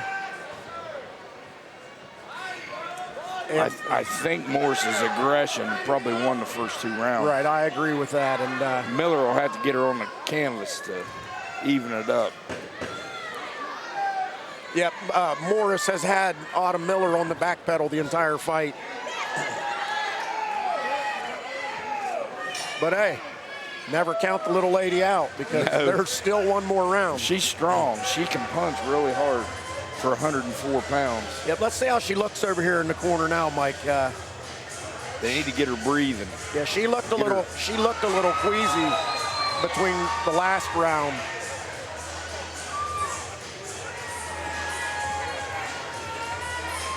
I'd like to see you get in there and do that, Mike. I don't think there's enough money. I don't either. I'd try to do that slide and probably blow my knee out or something. Oh, I'd hurt something. I'd just embarrass myself. Well, I'll tell you what, this is going to be a great third round here. Autumn Miller over here, she looks a little better between this round, Mike. And again, like I said, she always seems to come on stronger as the fight goes. Morris isn't settling down. No, she's stood both rounds. She doesn't look winded at all either. She's got a little height on Autumn. Here we go, third and Autumn final round. outweighs her by 2 pounds. That's a rarity. 102 to 104. There comes Autumn Miller with the offense. Looks like she's determined to just empty the gas tank here and see if she can finish it. She needs to calculate, throw that jab, and rotate her shoulders back and crank a hard There's a good right hand landed on her. She's squaring up in there on the inside, and it takes from your power.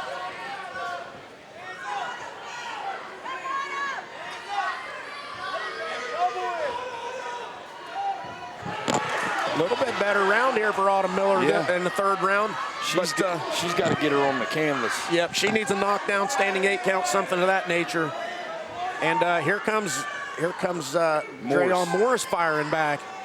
There's a good right hand and another left.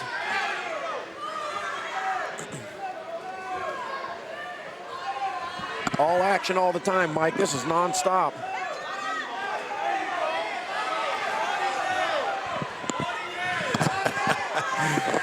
Man, these girls are wild. Not much head movement, not much level change, but all kinds of offense.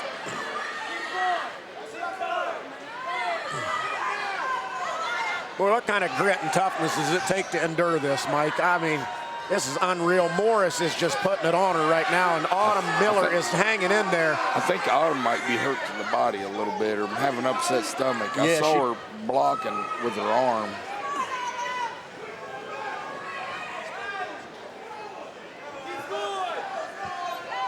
Looks like it's going to be a flurry to the finish here.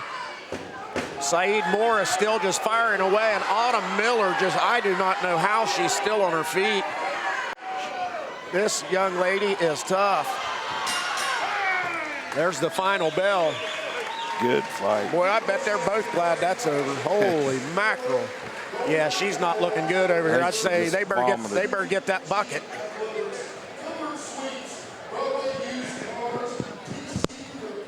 Wow. That was action-packed.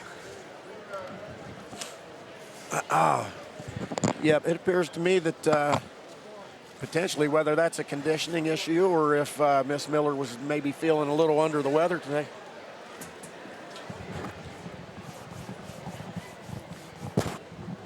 There you go. All right. Welcome to the show, Mr. Steve Neal. Hey, how are you? Glad to be here. This ring looks great, man. I love it when you come in here. And we love the Mike Shepard logo. What do you think of that fight, man? That was a super, super close fight. Those girls gave everything they had in there. Not much defense, but boy, there was a lot of offense. You look at them, and they're so little, and you think, oh, it's not even hurting them. That's relative to 250-pound men. Right. They're equal-sized women hitting each other. It's the same for the grown-ass men. Yep, and we noticed in here that Autumn looked like she was having maybe a little bit of a stomach issue there. She looked a little queasy in the corner over there after the first round. She come out super strong in that first round. round, and then it just almost looked like her energy just faded completely in the second, but she turned it back up in the third. So, from these fights you've seen so far, Steve, what do you take away? I take away that Saeed, man, he's a real deal. He's going to be a... Yeah, for a guy that was supposed to be making his debut, he had some super clean technique and talent. He was very slick. Yep, and Connor Foyt as well out of VO2 looked pretty good earlier in the night. I think that's a fair decision there. She stayed a little bit busier, landed a little more effective punches, but heck, after a fight like that, there ain't no loser, Steve. No, you either win or you learn. So what's coming up for you? I know you've got the Red Devil Rumble coming up. May 4th in Oak Hill at the Oak Hill High School. It's my 4th edition. Red Devil Rumble 4. I do it every year as a fundraiser for the Oak Hill High School softball team. It started because my daughter was playing softball as a freshman, but she's a sophomore in college now, and I'm still doing it. So. Well, and that's a noble thing for you to do. The fights I've seen down there, the ones that stick out to me is Sean Lockery. Both times I've been down there, he's given us dramatic knockouts. He'll be on the card again this year. We've got I'm not going to name the opponent just yet. Verbally, everything's been agreed to. I just don't have contracts in place, so I don't want to play my card just yet. But he's going to be fighting an 8-round cruiserweight state title fight if everything plays out, and his opponent will be official here in the next week or so. Now, is Sean Lockery? He's the defending heavyweight state champion. Is that correct? But he hasn't defended that title. March 4th made a year since he won it. There's been no challengers. We've not turned down any fights. We've actually tried to make a couple of fights that have fallen through. So he's just going to drop weight, go to cruiserweight, and let a couple other hungry fighters get that heavyweight title. Yep. Okay. Hey, man. Sean Lockery is a crafty fighter. Boy, his old man calls him a doughboy sometimes like that. I'd never say that to him. But, boy, he's shown that he's really resilient. What else do you have down there, Steve? Talk to me about some of your other fighters. I've got Cody Pearson. He's 5-0 as a pro. He went 5-0 in his very first year as a professional fighter. Took a 4-year break, just odd shift work and different things. Came back to fight on the very first Red Devil Rumble that I had done prior to getting shut down 2 years in a row for COVID. He fought on that card, became 5-0, and then has taken another 4-year break. So he's coming back. He's hungry. He wants to get 1 or 2 fights under his belt, maybe try to capture a state championship and then go after some money. Okay.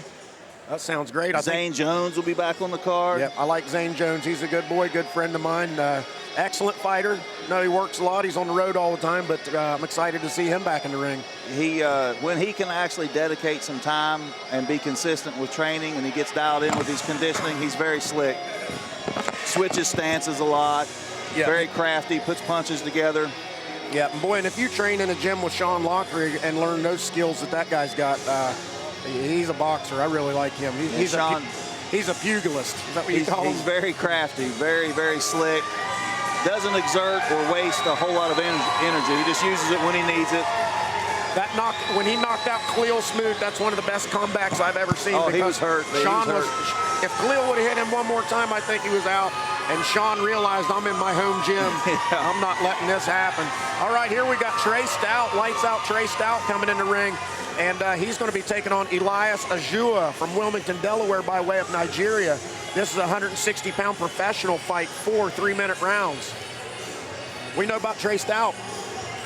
I don't know a whole lot about Trey. I know he's been up at Tommy Thomas's boxing gym with Tim Wheeler and that crowd for a while. He's improved dramatically.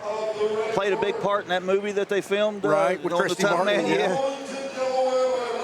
Hey, I'll tell you what, he better be ready to fight it here because it's Elijah Ajua, man, he's put together. He's a little shorter, but does not have the physique of a 160-pound fighter. He looks huge in there. Yeah, he looks like a tailback. Looks like he should be carrying a football. Across the ring. Welcome back to the show, Kenny Watkins. Out of the blue I got a couple corner. people all taped up. He's fighting out of Tommy Thomas Nice Boxing to be flanked Club by 2 knowledgeable from guys like Casaway, Kenny West Watkins and Virginia. Steve Neal, man. I don't know about Kenny, but You guys make my job easy. fun doing the job with you, bud. Yeah, hey, this Trey Stout, man, he's He's long, he closes distance well, and he's going to want to fight from the outside. And it looks like maybe Elias Ajua might want to close some distance and get inside the barrel. Yeah, Red there's going to have to get inside and almost fight similar in fashion to Mike Tyson. Trey's going to want to stay on the outside, I think, and pick his shots a little bit. Yeah, he's got a long jab. Long jab. All right, here we go. Get the final instructions from the referee. Back to their corners. And we are about to go. Trey Stout always in the Lakers purple and gold, trimmed in white boots. We've got Ajua decked out in red gloves, red boots. Very aggressive out of the gate, meets him in the middle, pushes Trey Stout to the corner, to the ropes. And Trey does a good job with that lateral movement, Steve. He never retreats. He's very good at keeping his distance and staying out of harm's way. Picking his shots, picking his shots, just trying to get a reaction, looking for some openings. I don't know what kind of power Elijah has, but he's got the physique to bring it. Yeah, he looks like he's got some power. He's built from the ground up. And again, I just don't know a lot about him, so. No, I don't think I've ever seen him fight before either. Big overhand right by Stout. My first time I've seen him fight, too. Got a good reaction from the crowd. And here, that's the fight that Elias wants right there, the dirty fight against the ropes, the clinches, and the inside dirty boxing. He needs to take advantage of that close range stuff when he gets it, not tie up. Get inside and let his hands go a little bit, work the body. Right, and you're seeing big reactions out of him when Trey Stout feints. So those feints are going to get a reaction, and I believe Trey will set something up off of that. Well, Superman punch. Trey doing a real good job when they're in close to tie him up and not let him get them shots off, too. Yep, and that's boxing moxie, is that what they call that? Knowing when to clamp down on those elbows and those gloves and thwart the action. Keep you from eating a few.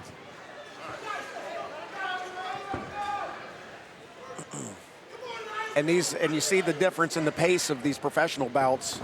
A little more calculated. Nice little fade back with an overhand right counter there by Trey. Picking his shots, pretty accurate. And Trey's been staying busy. I'm not sure what his record is now, but we've called a couple of his fights. Yeah, he's looking good on his feet. Cutting angles looking good. And he came in, and did you come into the Sunday sparring session when he came in? No, sir. Boy, him and Michael Brown put in some rounds. I mean, it was intense. I heard about it. It was intense. I heard about it, yeah.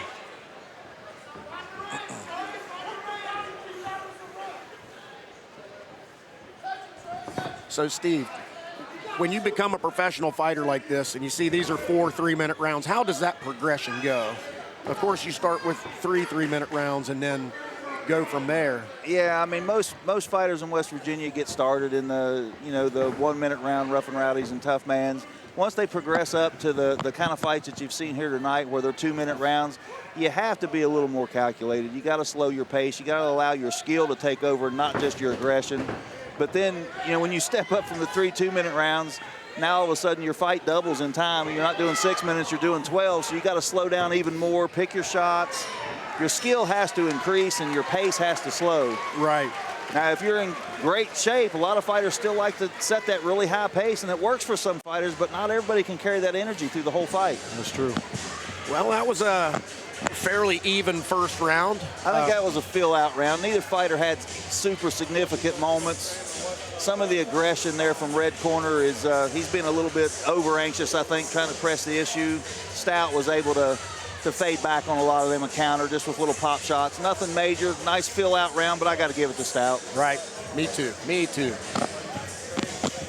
All right, both guys getting some instruction in their corner. It looks like Elias Ajua at the front of his shorts there say Chief. He's definitely put together. He might play for the Chiefs. Kind of looks like Tyreek Hill a little bit. And who's this trainer? Is that Tim Wheeler over there in Trey Stout's corner? It is, I believe. Yes, sir. That's Tim Wheeler. Good trainer. Been in Tommy Thomas's gym for years. They've produced a lot of champions out there, amateur and pro. Coming out a little more enthusiasm this round. Yeah, he came out with some initiative in the first round, the red corner did, and I think that's his ticket to success here is to get Trey Stout on the back pedal. But again, like Steve said over here, Trey's very good at these step-offs and creating angles, and he doesn't retreat in a straight line. He landed a couple good shots. Little tie up. Definitive height advantage here. He's working out underhook and controlling Elias Ajua.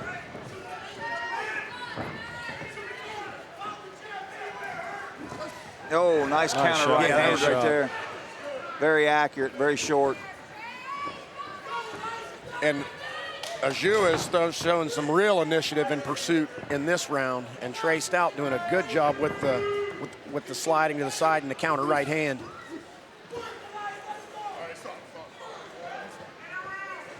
It's fun watching these boxers grow. Oh, it is. Get a little bit better each year, you know. It is, and Trey Stout has really improved. I've been watching him the last few years, watch his growth a lot. And he's one of those guys that he's a hard, when he goes to spar, he fights hard. Sure. You know, his 50% is hard. Yeah, You know, it is. So, I've talked to a few guys that sparred him. They said he doesn't leave much out. yeah, a few of those guys didn't like it very much. So. Yeah. Michael Brown liked it. Mike loved it. He jumped in there and said, let's go. And I was video, and I got a little bit of video footage of them, and, you know, they were talking to each other, and you heard them as they go, you want to go? You want to go? And when they said go, you know, you're 95. Yeah. They were. Yeah, it's almost like a fight in the gym, but there's no malice. You're Yeah. going hard. You're trying to really connect with the other fighter, but you're not trying to hurt him. You want to take care of your Right. training partners, but at the same time, you have to feel in that gym what combat's going to feel like. You got to put yourself through so much discomfort that when you get uncomfortable, you're comfortable. Right. And the only thing I can compare that to is in my wrestling career is combat wrestling. When you're wrestling live at the end of practice, you know, same type of thing. You don't want to do it all the time, but you got to get that feeling that, you know, the engagement in actual combat. You train like it's real, you know. You just can't just go out there and not train it. Real case scenario all the time. Back to the fight here. Red corner looks like he's slowing his pace just a little bit. He's still trying to press the issue with some big hope and pray shots. He's just not as clean as Stout is. Stout a little more efficient with his energy. He's moving well. He's countering. No super significant punches really yet on either side, but advantage Stout, I think. Yeah, those big muscles call for a lot of oxygen. Get that heart and lungs working extra hard in there. Nice little there, sneaky lead uppercut. And then caught him with a left hook at the end of it. That was nice. It's nice stuff right Yeah, there. that was good. Tim Weaver just hit him in the face. Hey, you know, it's hard for me to believe that either one of these guys can make 160. They both look way bigger than that, don't they? Yeah. Maybe it's just because I'm down here. I don't know. Trey's got the height, which makes him look a little bigger. I don't know how to. I can't see this without my glasses. Hate to give my age away, but I can't read this bout card. Elias Ajua. I guess that's how you say it. I tried to find him before the fight and see how to say his name, so hopefully I'm getting it right. Hate to make that guy mad. He looks like he spends a whole lot of time in the weight room for sure. Yeah, he's lifted a weight before, I think. Lights out. Trey Stout looks very reserved and composed over there. Legs stretched out, Yeah. just relaxing, controlling his breathing. I missed the Tim Wheeler shot to the face. I saw Tim tripping getting into the ring, but I didn't see the shot to the face. That's what he hit him when he tripped. Take a little bit of that. That's probably the hardest hit he's had so far in this fight. Well, I can't quit coughing. All right, here we go. Round number 3. Who's going to take charge here? I think Trey Stout's probably up 2-0.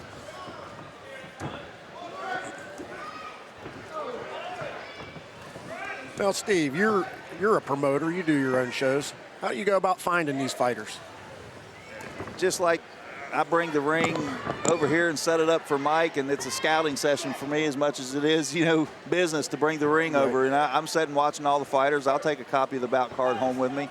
I communicate with different trainers and gym owners and matchmakers all across West Virginia and Maryland and Pennsylvania and everywhere else, and I just give everybody a call and ask them if they've got anybody that wants to fight, and when they shoot me a list of names, I'll try to match them as even and fairly as I can. Experience and age. Steve, you got a show coming up, right? May 4th, yes sir. Yeah. Red Devil Rumble, baby, Oak Hill. I'm proud of that show. It's grown. It's a good problem to have, but we've outgrown the Oak Hill High School gym. Yeah. 1,200 is my maximum capacity, and we were at that last year. Last time I was there, Yeah. it was big. I've done the last 2, and they were raucous. They were a really good They've time. completely renovated that gymnasium with a brand new HVAC system, brand new bleachers, brand new floor. It's got a 20-foot drop-down screen. Nice. I've got some plans, for some video promotions on the big screen. Need to get those HVAC guys up here to South to see if they can get this AC fixed. This gymnasium is always hot. Back at it again here, boys. I know, man. I keep forgetting we got a fight going on up here. Picking your guys' head for all this knowledge. Well, not yours, Kenny, but. Right. Again, Trey Stout, it's not flashy, but it's good. It's, he's pretty sound in here. Neither guy's been hurt yet. I think Stout's landing the better punches here.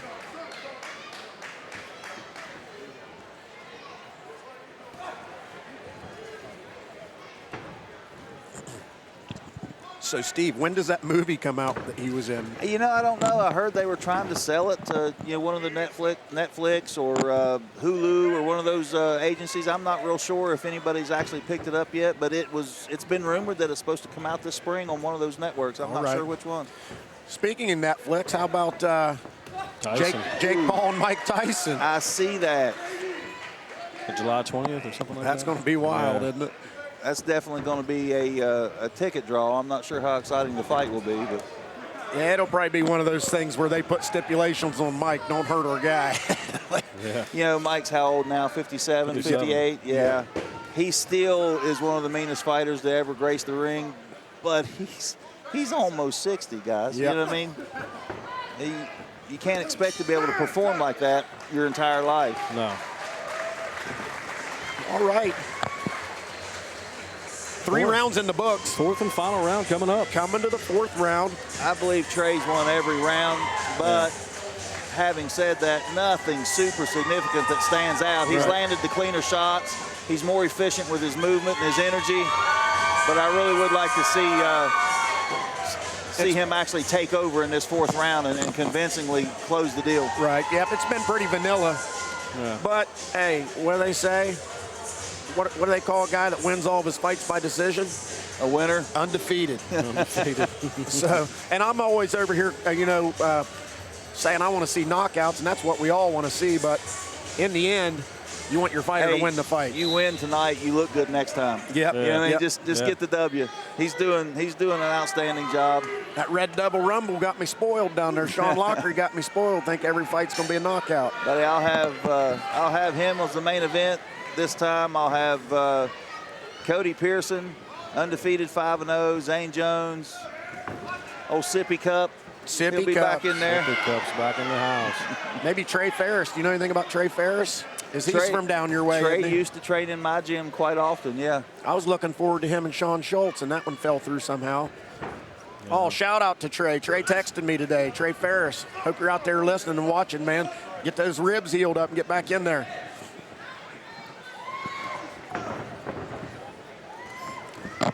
Yeah, Trey Stout's got, I like his defense. He's a really good defensive fighter. He doesn't get hit a lot.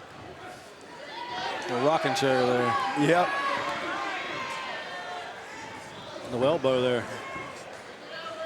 Hey, Elias Ajua staying in here and still throwing bombs at him. He's game. He's very game. And that muscle hasn't really slowed him down much. No. He just can't seem to find Trey. Right. He's out of range or he's out of position. Not sure what happened there. Well, he's going to have a double leg takedown. Looked like a little foot sweep, maybe an inside trip or something there. Now your card, your Red Devil Rumble, they're always all boxing, right? No. Now, if I could match up a couple MMA or kickboxing, I'd be more than happy to do that. But not a lot of interest in my area for that. Everybody's boxers. Over in the Beckley area, there's several jiu-jitsu, MMA gyms. That one was a little bit low. I think Trey's got hit a little bit low a couple times, but that one landed pretty good. And him right in the bells. Yeah. Yeah, that'll happen a lot with the shorter fighter trying to get inside. Yep, the Jingle Bell Rock. Hey, Kenny, why don't you go back there and grab that pink hat, grab them glasses, and jump up. You got next round. I could sport that. You'd look good with that tie. I look good on that hat. Oh, red corner there took a hard uppercut. Another one right there. Trey's taking over this fight in the 4th round. Yeah, he's turning it up now, and I think that's one of Trey's best punches is that uppercut, that kind of a step-back counter.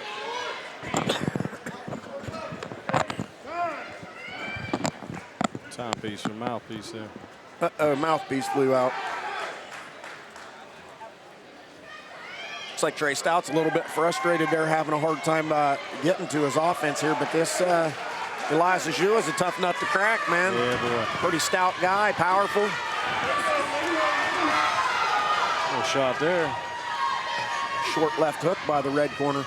Referee about caught in the crossfire. And you can see Trey throwing with a little bit more ferocity here as we get towards the end. Man, that little uppercut right there, that's slick.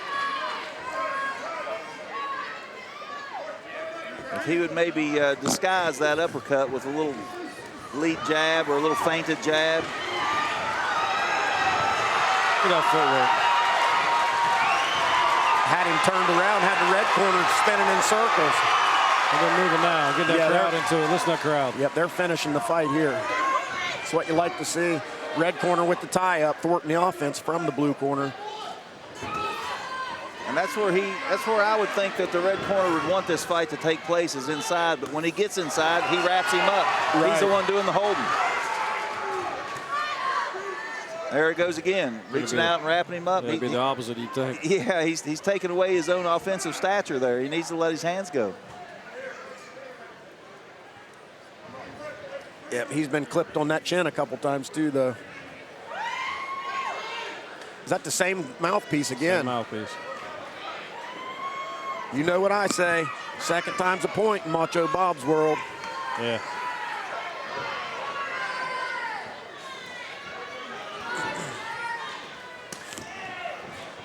Got to be closing in on the final minute of the fight here. This 4th round has been long. They're trading there. Yeah, both guys throwing dukes right in the middle of the ring, standing on the logo. That was a good fight, good professional boxing. That was a good boxing fight. I think we're probably going to see a unanimous decision here in favor of Trey Stout. But Elias Ajua showed up. He's a game fighter.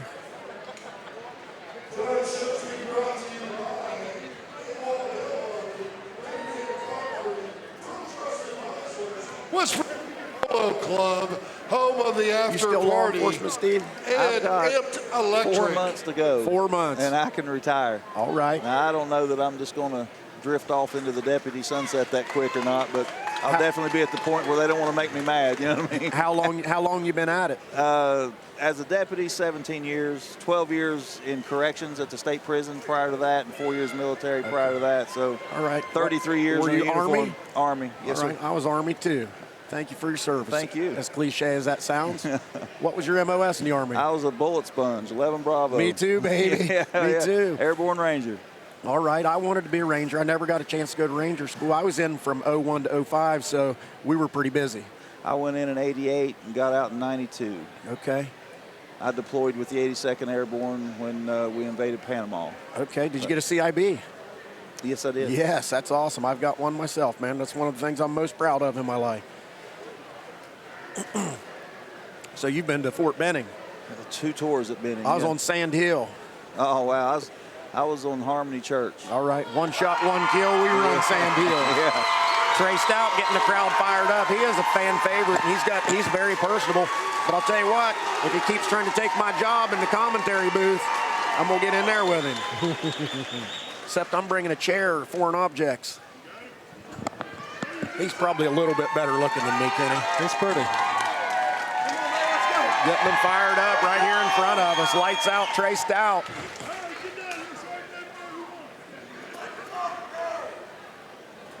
The judges have scored a unanimous decision for winner out of the blue corner, Trey Stout. Stay busy.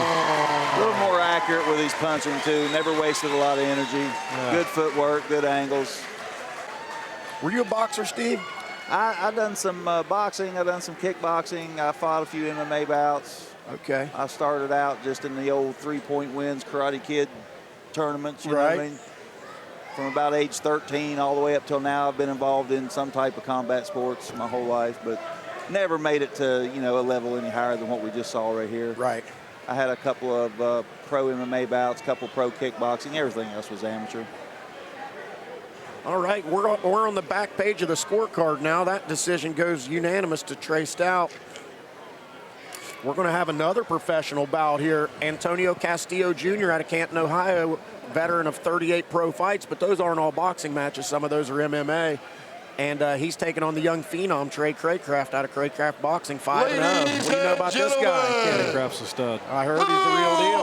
Let's see a fight. So this one should be exciting. This one, again, is going to be 4 3-minute rounds at 155 pounds. Now, on our drive up here, bringing the ring up this morning, we don't know anything about this Antonio, but the guys I was riding with looked him up, done a little research on BoxRec. A lot of the guys that he has fought, that he has a loss to, have went on to have great records, like 17-0, right? You know, 12-3. I mean, they went on to do some pretty good things, and he went the distance with these guys, and that tells me that he's a durable fighter. So we have a good fight. I saw him last night, and he's covered in tattoos, and he's got cauliflower ear. So I'd say he's pretty durable. Coming to the ring. Here he comes. He looks the part. Got him some blue shorts trimmed in red and white. Looks like a Mexico flag on the left side and a United States flag, American flag on the right-hand side. He's got the gray Rudis boots on, and he's going to be fighting out of the red corner. I was looking for the red gloves, but I forgot it's a professional bout, so they probably wear their own gloves. Is that right? The promoter still has to supply the gloves. Oh, but, okay. Yeah. Normally, they put collared duct tape around the... Didn't have any collar tape. Usually they'll use red duct tape for the red corner, blue duct tape for the blue corner, but... Here at Craycraft in the building now. Yep, and you've got the big man, Ronnie Green, over there cornering for Antonio Castillo Jr. Hey, and any man that's got 38 fights, man, probably going to look pretty good in here. Here comes Craycraft. Got his hair up in the little bun, all decked out in white, fresh white top to bottom. Like to see these guys play to the crowd, get the crowd into this thing, man. We've got a good crowd in here tonight. We're packed all the way to the rafters.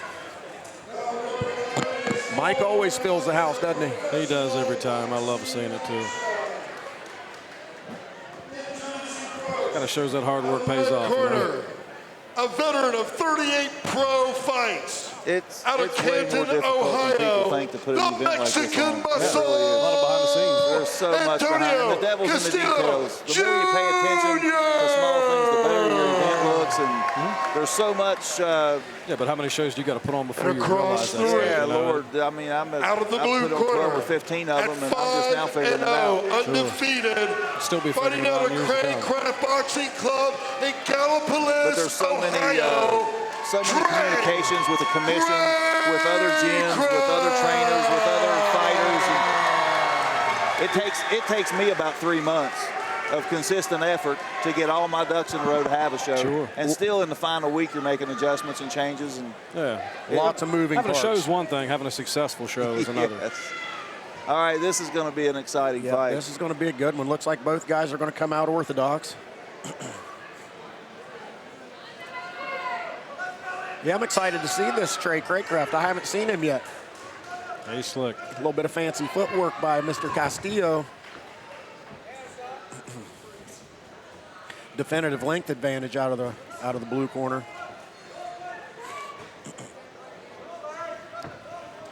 And when these professional fights, you always get that little feeling out process in the beginning where they're going to reaction. Measure their opponent a little bit, see what kind of quickness they've got. Very, very fast jab by Craycraft so far. He's very, very fast. It looks like it's super accurate. He hasn't really committed with it yet. He's just kind of putting it in his face, looking for a reaction, but a lot of speed right there. Yeah, flicking it out there, and he's tall. Wow, those are fast hands right there, Steve Neal. Yeah. Built a lot like Trey Stout. Yeah, we need to watch those two go at it one day. That'd be a great fight, wouldn't it? Holy cow. And Mr. Castillo, boy, he's got some fancy tattoos up here. He's a glutton for punishment, if anything.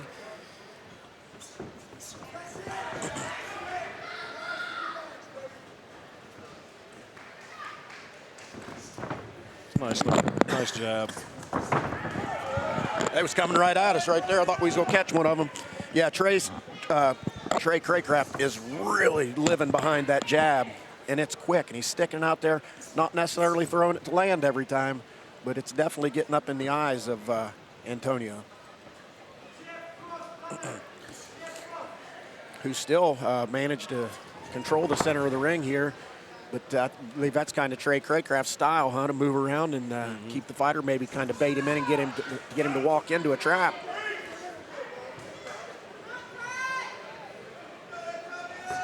Trey's definitely establishing himself. There's a good left hook. Good, nice.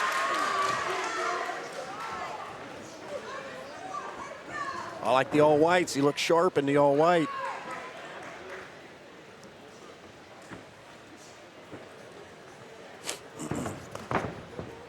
There's a little peekaboo lunge in by Castillo. I think Antonio may just be pacing himself, filling this first round out. Yeah. I think he's going to turn the heat up a little bit, be a little bit more aggressive when we go into the next round or two. Yeah, he's very clearly a very polished fighter. He's fundamentally all there. Slow open hook. 38 pro fights. If you got 38 pro fights, you're going to look comfortable in any ring. Yeah, boy. And good movement. The thing about these pro fighters, they use the entire ring. You know, rope to rope, corner to corner. This Craycraft's hands are so fast that he's landing punches. I don't even see him landing. Yeah, Craycraft definitely took round one. He was the busier fighter. He landed the cleaner shots. But like I said, I think you're going to see the red corner there, Antonio. I think he's going to turn it up. He's not going to be able to work his jab with the same success as Craycraft just because of the height and the reach that Craycraft has over him, but I anticipate he's going to do some rushing in, some lunging in. He's going to throw some heavy hands in this round.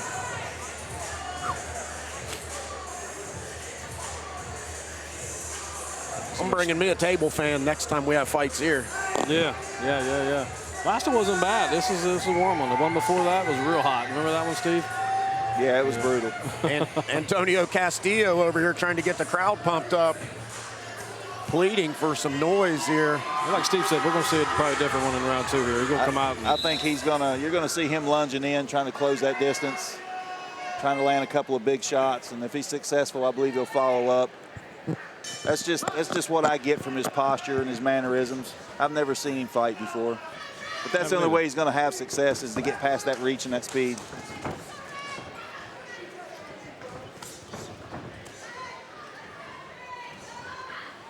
The pace has definitely quickened here in the beginning of the second round. Definitely more initiative out of the red corner.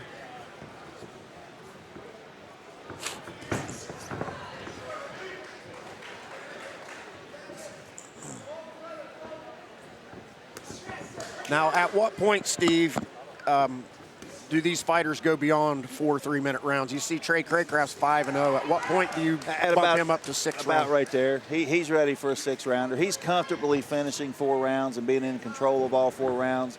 He needs to step it up and get a couple of 6-rounders, and then maybe go for a state championship at an 8-round fight. And once your body experiences those longer fights, those long 6 and 8 and 10-round fights, muscle memory kicks in, and you'll always be able to do that. Right. Now, you still have to train proper for it, but you can't just have 1 or 2 4-round fights and then go in an 8-round fight. Your body will not last. Right. But, yeah, he's ready. At 5-0, he's ready for a 6-rounder. And the thing I like about these good pro fighters like this is how they reserve. They don't throw their heavy stuff until it's open. Right. You know, they don't. There's no wasted energy on the big movements, and You got to be conservative 3 minutes, man. Yeah, That 3 minutes is a long time to get in there and get beat on, you know? Antonio trying to lunge in, just not being super successful yet. Right there, he caught a short right hand. And Trey, as far as the jab goes, he's got the best jab I've seen tonight. He's really working it and using that to set up his other stuff. And I feel like he has yet to really open up. I feel like he's got a lot more. Nah, he's just having fun so far, keeping himself safe, touching him with the jab. Even right there, he was able to roll with that punch and not absorb a whole lot of it. He deflected most of it, kept himself safe, back to the center.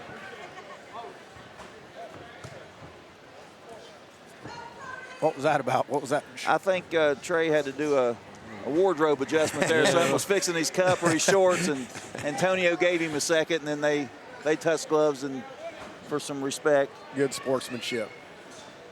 Well, I've seen a couple of them glove touches with an overhand right behind him. Hey, now, if you go back, I know what you're referencing. If you go back and you watch that fight, the first 2 rounds, the other guy done the same thing. Oh, to he him. did it, so he got him back. I can't remember who did that. That was Christian McGuire and Keith Hudson. Oh, okay. But in the first 2 rounds, Keith Hudson touched him and instantly fired over. So in the 3rd round, he done it. He just had more success. He landed. He landed it. Oh, shit. What happened? I lost everything. I'm dead. I'm dead, too. Huh? Hold on. It's got to be over here. Somebody must have kicked it loose or something. There it is. I think we're back on now. You got me? Yep. We're back on now. A little bit of technical difficulty there. Oh, a little bit of technical difficulty, but we're all squared away now. I did see Antonio trying to pick the pace up in that round. He just wasn't able to really land or have that much success with it. Already 2 rounds down. I think it's 2 rounds to nothing for Craycraft. Antonio's going to have to pick it up and start landing a few shots to have a chance at this. Yeah, I'm excited to see some fireworks here. I'd like to see the pace pick up a little bit and really see some of the skills of the Mr. Craycraft.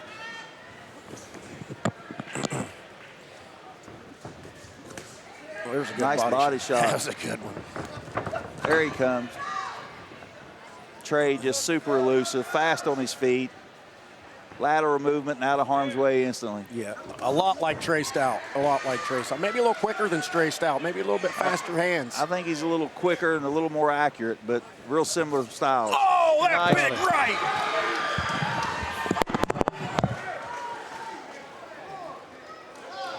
We're good.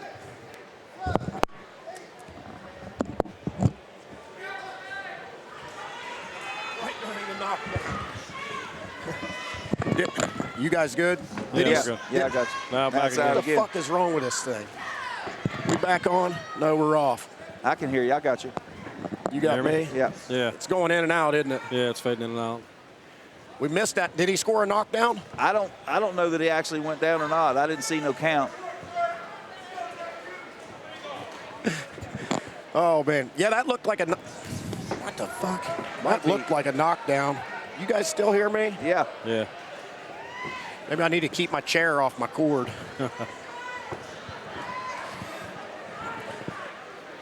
Yeah, it looked like a right-hand knockdown, but of course I was trying to fix the... I'm playing the sound guy over here, too. Yeah, I'm guilty too.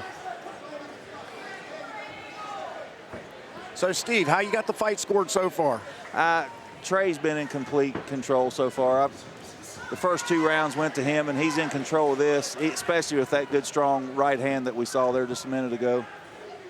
Nothing major significant has been landed by Antonio. Right, and he's really starting to catch him now. Trey's starting to... He's picking him apart. Yeah, he's been very effective. Antonio's getting a little more desperate, lunging in with wider punches, which is almost what he's got to do to negate that speed and reach. And there's a nice little counter left by Craycraft, just super accurate. Nice shot. Left hook. If you watch Craycraft, his eyes never leave his opponent. Right. Even when that punch is coming, he's fading back, and his eyes are still on his opponent. He knows exactly where to put the counter punch. Comfortable. Very, very skilled, very comfortable. I enjoy watching him. What do you think of this guy in here, Steve? Can we get you in there next? No. Come on. We'll let you borrow that outfit, Steve. No. You'd look good in them shorts, wouldn't you? No. No, hard no. I'll pass. Yeah, me too. Me too. The strawberry cowboy. Looks good on you, baby. You should wear that when you hold mitts. I look good one, though. Yeah, you make you seem real serious. The pink mitter. Hey, Drake Craycraft is fired up in here. We might get to see first knockout of the night because he landed some big shots in that 3rd round. So I know he knows where the openings are, and I think maybe he can exploit one here in the 4th round and give us some real fireworks.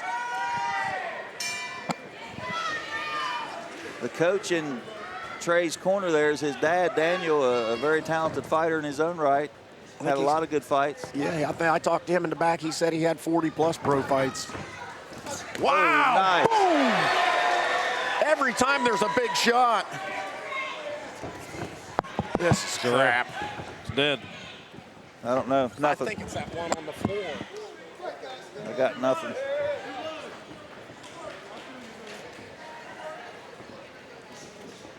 There we go. It's on the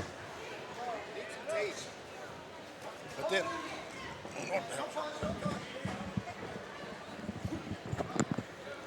again, every time. I can still hear you. Every time Trey Craycraft lands a big punch, the noise goes off. Maybe it's still hear me? Maybe it's noise sensitive, and when we get loud, it goes out. Get excited. I got you. It's exciting, man. We're going to have to get with these sound guys over here and get some of this stuff tightened up. Goes again. Nobody done anything that time. What the hell? I'm going to get that kid over here to just hold that thing on the floor. I don't know.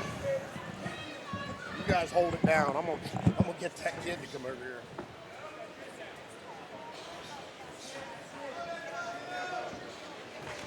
That's all it took. That's on. It's not moving. I don't understand it.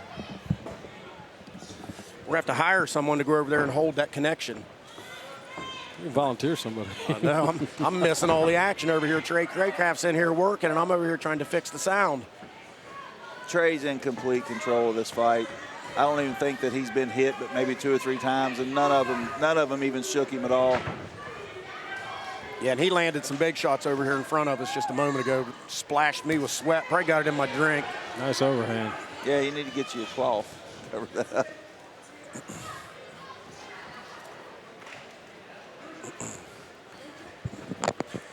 Winding down here in the 3rd round of this 4-round professional bout. Trey Craycraft proving that he is exactly what they say he is, and that's a high-level prospect. So you have any association with Dakota Linger? Actually, one of the guys that I used to train fought Dakota. Ooh, there was a nice little left-right combination by Craycraft. Yeah, Tyler Robinson. He hasn't fought in a while, and I think he's probably done in his late 30s. Oh, there's a knockdown every time. Tap on that connection right there. No, the wires. There you go. Yeah, I don't understand what's going on over there. I'm going to get one of those fans to go over there and just put their foot on it and hold it. That was out again. I'm losing my shit over there. It's got to be that one. There it is. Yeah, we're back now. I need to start speaking quieter. Every time I get loud, it blows out. Every time you get excited, it happens every time. Every time you get to jump up out of that chair. There it is. So I'm not getting excited anymore. If Craycraft had not convinced the crowd that he was in control of this fight leading up to that point, he did in the last 10 seconds of the fight. Yeah. That was a nice straight right hand that set him down. On the button. But a very tough and game Antonio there. Yeah. I don't even think I can... Castillo? Antonio Castillo. Castillo Jr. out of Canton, Ohio. Well-traveled. Definitely earned his paycheck tonight. And yeah, man, I'm impressed with Trey Craycraft. I am as well, but I would like to see Craycraft stay just a little bit busier, like more active. Right. And that's what I thought with Asadbek Saito earlier. He, all those skills, man, if you got that firepower, you got to send some down range. Here we got a replay. We might see the knockdown right here. And Craycraft kind of uses like a hybrid high guard Philly shell type of defense there, where he he'll carry the left hand low, but I think we're going to see the knockdown right here. Bam! Right Yep. there it was. Right nice on the little cheekbone. short right hand. Short and to the point. Did you see me in the background over there throwing my hands up there like? For about the time your microphone was going off. Yeah. That was good. That was a really good fight right there. Yeah, really hey, this good. next one, boys. This next one. Trevor Bell and Daquan McNeil. Yep, we've been looking forward to this one for a long time. ABA title. ABA. ABA and Doghouse Promotions welterweight title. 2 belts on the line tonight. Wow.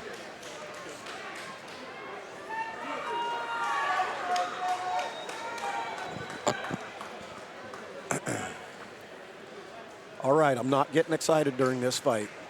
I'm going to be very calm and composed. You lie. Now, Kenny, I would love to have Trevor on my card again May 4th, but I can't keep helping you guys advance that kid's career. He's won 2 titles off my events against my fighters. So. We'll take another one. We'll take another one. I'd be proud to have him back on there. Hey, if he's not the busiest fighter in the state, he's one of them, isn't he? Yes, Yeah. very. Yep. Devin Steele calls him Trevor B, so because I done took both the DJ, L's. bring him out. That's funny. I heard somebody calling him Trevor Belts. Belts. Yeah.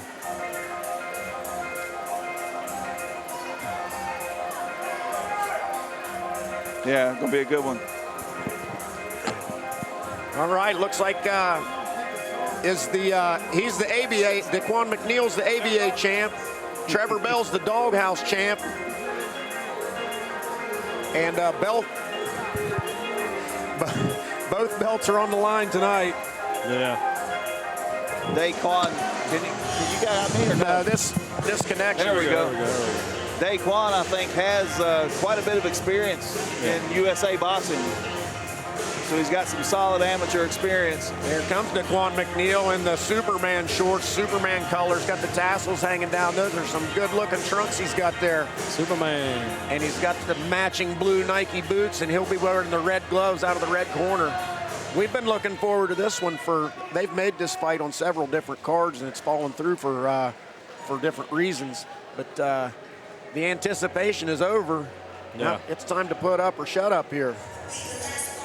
Well, guys, I'm going to go back and get Michael Brown ready. We're going to come out for war here in a few rounds. All righty. Good luck to you. Yes, Thanks sir. for joining us, Kenny. Yes, sir. Don't forget your hat.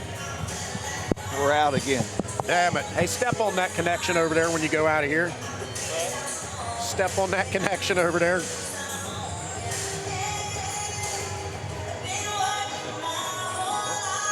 You would think they'd send that sound guy over here and see what's up. They can hear our broadcast. Yeah, they can hear me. They need to send one of those guys over here and get this thing taped up or put a little ramp or put something over it. Find out where it's shorting out at. And Daquan, he's definitely a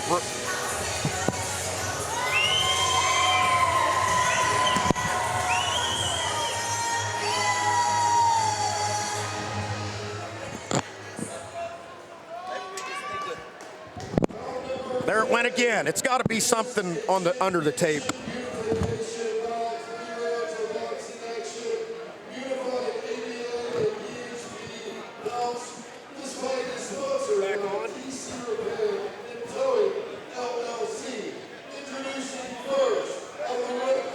Yeah. Hey, it's on. It's on now. Charleston, West Virginia, Daquan.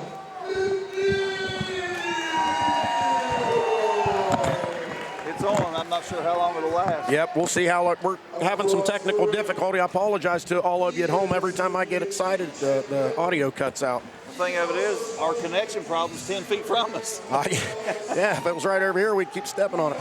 Hey, this is going to be a great fight, Steve.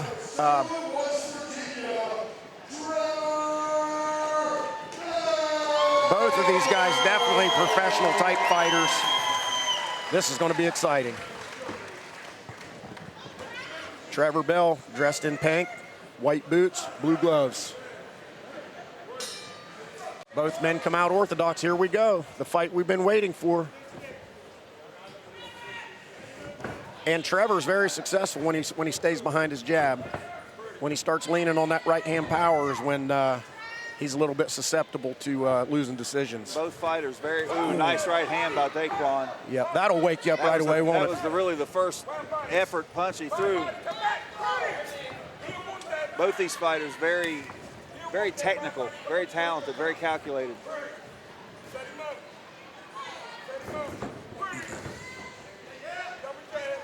Yeah, it looks like Daquan McNeil has woke Trevor Bell up early with a couple good straight rights. About a year and a half ago, took several of my guys down to Tommy Davenport's gym in Charleston. We've done some sparring with Daquan. And I hate to give away gym secrets, but Daquan dropped Zane Jones 2 or 3 times. Wow. With body shots. Wow. Tremendous left hook power when he actually sits down on it. Zane Jones got a good chin on him, too. He's very talented. And about 50 pounds bigger than 40. Yeah. But Daquan, I think Daquan McNeil is the smoothest amateur boxer in West Virginia, in my opinion. I haven't seen any Had better. a really good USA boxing background. Very, very talented fighter. He's really comfortable and crafty. Yeah, he's he's slick on the defense. Yep, he's crisp all around. Always has his hands in the right spot. His feet are always in the right spot. I would speculate he's been boxing since he was 10 years old. Or That younger. left hook landed. That one snapped Trevor Bell's head back.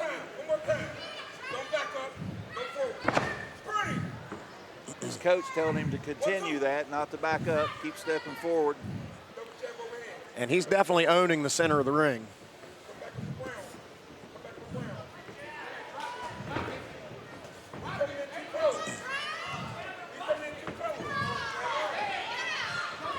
Trevor needs to hit that body on the way in there.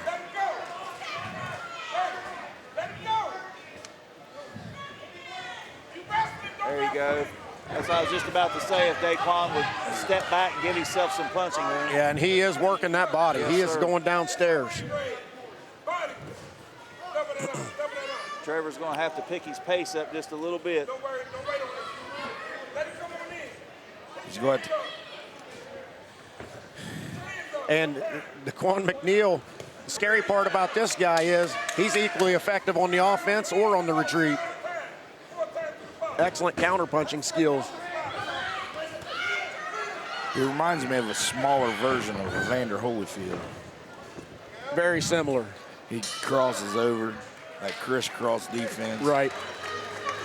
Doesn't take a whole lot of punishment even when he's being scored on. Yeah. That was a good first round for Yeah. Daquan McNeil.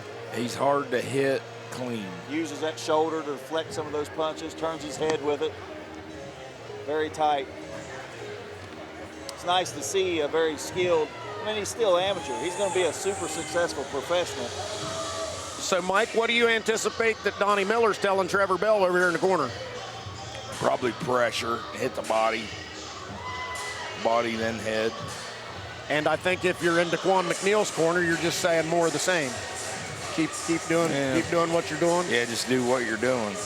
Risk equals reward, but that reward doesn't come without a price sometimes. You got to let your hands go and take your own offensive chances, but you open yourself up for counters a lot when you do that. And Daquan is super slick and fast, very accurate. Trevor's going to have to pick his shots here and pick up his punch volume without taking unnecessary risk. Maybe more jabs. And I only teach guys to throw one to the body, then come back to the head. I don't like multiple punches to the body because you're open. Yeah, Leave yourself I got open. But there's a nice little short right by Trevor.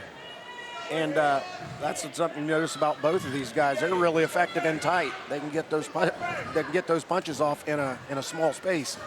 A good shot by Trevor traded Bell. right hands right there. Daquan lost his mouthpiece, I think. I thought he might have ripped his bicep tendon the way he's holding his arm. And he looked down.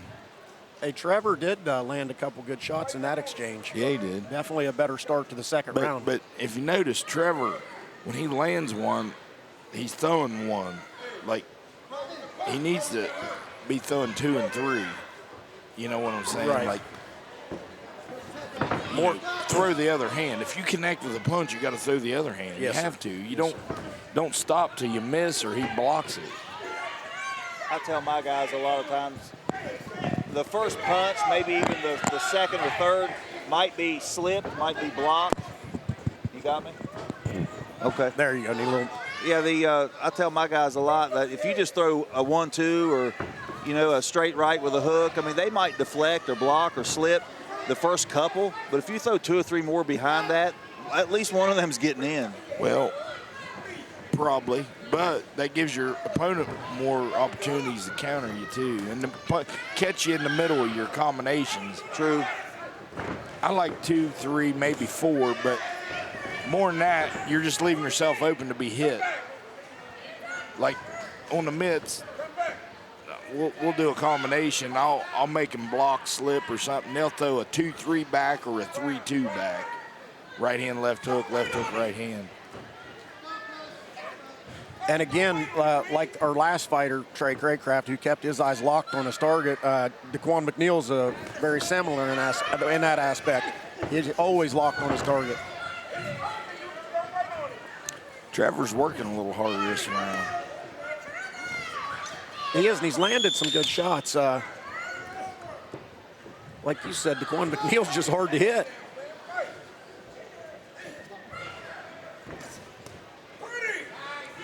Straight right to the solar plexus of Trevor Bell. That couldn't have felt good.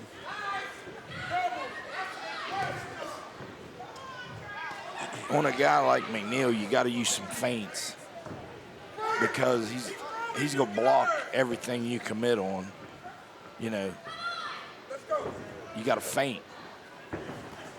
There's I a nice think little lead Trevor left hook. did right there. I think he feinted right hand through a left hook.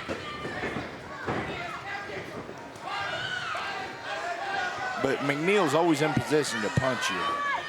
He's always ready to punch. Sometimes Trevor, at the end of a combination, he's up on his front leg or A little off balance. squatted maybe. down or leaning over, That was a better round for Trevor Bell, but the last 10 seconds was a good finish for right, McNeil. You could argue that maybe it's 1 round apiece right now. You could, Both of them. I think Daquan clearly won the first round. This one was closer for Bell, but Daquan still done some good work in there.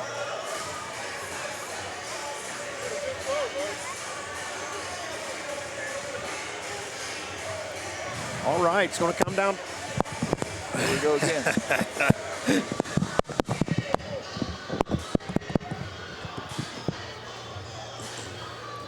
Frustrating. I don't know why that thing keeps cutting out.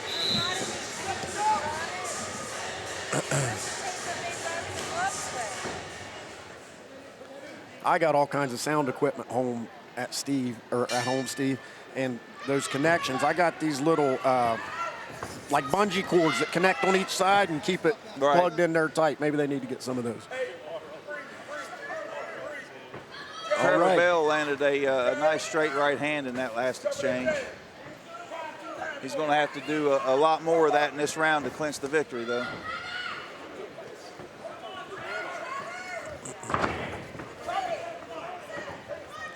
And like Mike said, that's one of the strengths of Daquan McNeil. He's always ready to fire a punch. Very balanced, very postured, always ready to counter.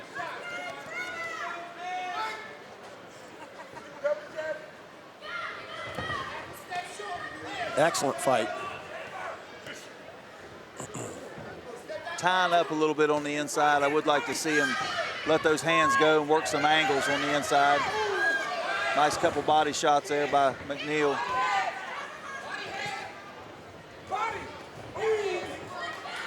Well, he's just firing away. Isn't he? Oh, that right hand landed. Holy cow. Straight right hand. There we go. Right. Every time somebody lands a good shot, it knocks the audio out.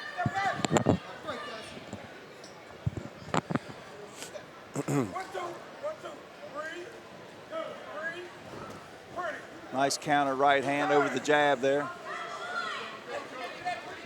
It's going to come down to who lands the 2 or 3 hard shots at the closing seconds of this round, I think. A very close fight. Yep, the action's right here in front of us. We'll tie up against the ropes.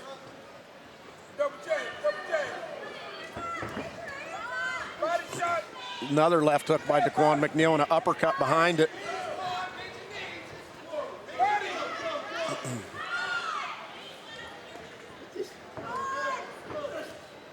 Nice overhand right on the break there. He snuck that one in there, didn't he? Yeah, this Daquan McNeil's as good as I've seen for an amateur in this area. Super composed and could probably fight this pace for all night long. He easily could be pro right now, doing maybe just a couple 4-round fights and then bumping up to 6 fairly quick. He's got a lot of experience. He's very composed. When you look at him, he doesn't even look fatigued. He's not breathing heavy.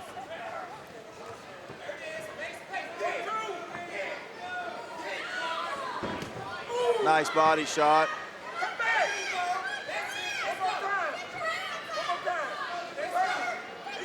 Trevor needs to let them hands go to finish this round.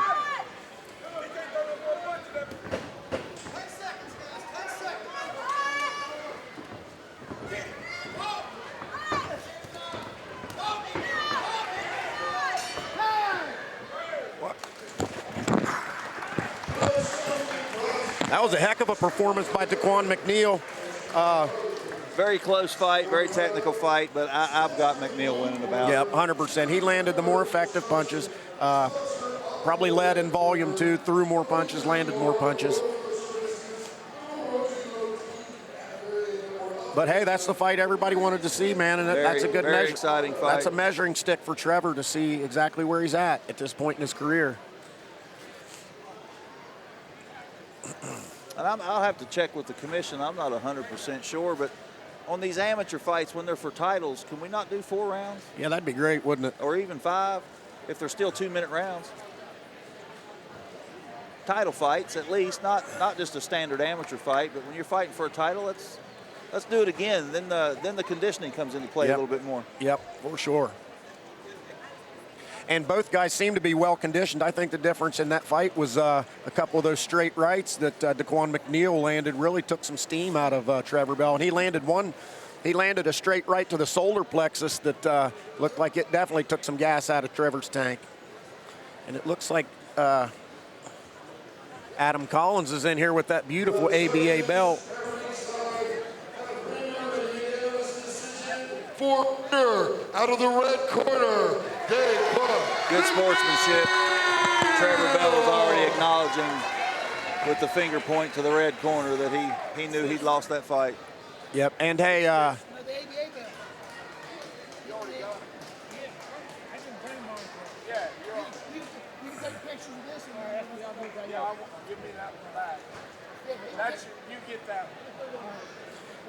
Daquan McNeil over here collecting all of his belts. Might need to get him a U-Haul to haul these things home, I guess. I heard him say he didn't bring his belt with him. Yeah, but they're letting him take pictures with that one. Now he's got him a doghouse belt. You know what the good thing is? That means we get to see him again. Absolutely. I might even try to get him on the Red Devil Rumble May 4. Yep, I'd love to see that. Well, that was a highly anticipated matchup that definitely delivered as far as action goes, and maybe not the result that the hometown crowd wanted to see, but we were treated to an excellent boxing match. Absolutely. If they're true boxing fans, they got to recognize the skill and talent that was just in that ring. Those were 2 very good fighters. Well, now we got another one coming up here, and this one's for the Doghouse Middleweight Championship.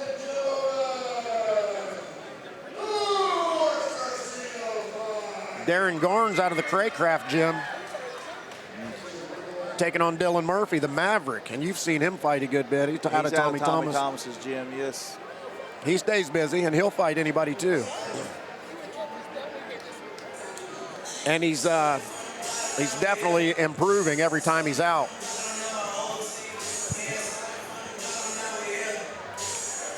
Dun-dun-dun-dun. You got me, Steve?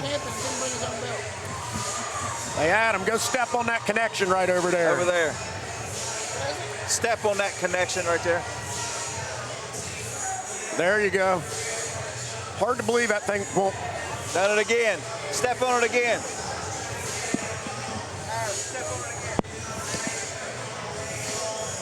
All right.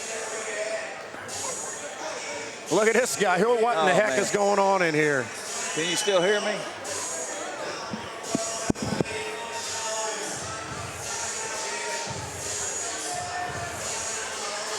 All right, man. This looks like Darren Garnes in here. Darren Garnes comes in dressed in the. Is it on? Yeah. Okay.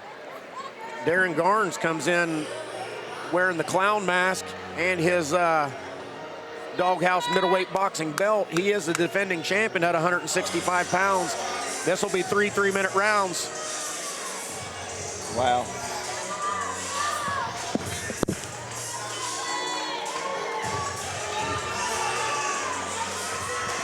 Hey, sound guys. Hey, send that kid over here to stand on this thing. I'm gonna need somebody to just stand over here and hold this connection. Or bring some tape it up. I'm off again. Now I'm back. Yeah, we're audio's in and out. If you can get some tape and tape up this connection, that'd be great.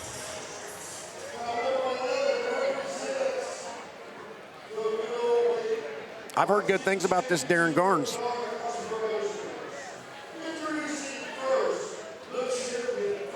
Corner, fighting out of Craycraft Boxing Club in Gallipolis, Ohio, Darren Garnes. And my memory's not what it should be, but clearly I've called one of his fights because he's the Doghouse champion. So. Corner, the challenger from Tommy Thomas Boxing Club Coming out of that Craycraft gym, those guys have excellent footwork, good angles.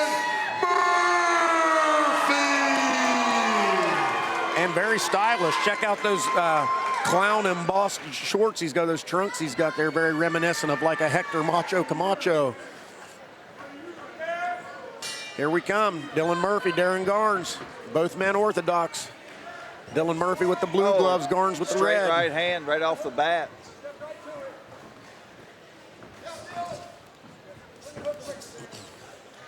And Murphy, as always, really straight down the middle.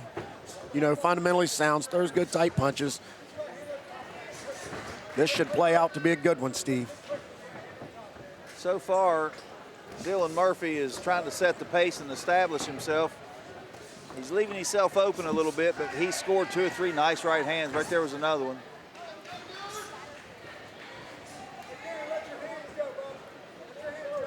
And Darren Garnes is really composed in there. I've seen him maybe some feints, a couple fakes from Dylan Murphy because he's getting a big reaction out of Darren Garnes with everything he throws. His corner calling for Garnes to actually let his hands go and open up a little bit.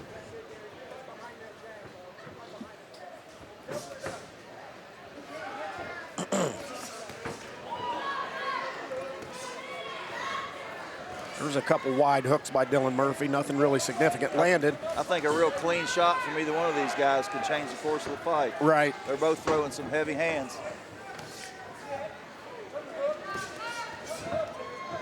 Garnes appears to be the bigger fighter. Looks like he's got a little bit little bigger legs down low. And now we're off again. Yeah, he's going to plug us in something new. My dude, thank you.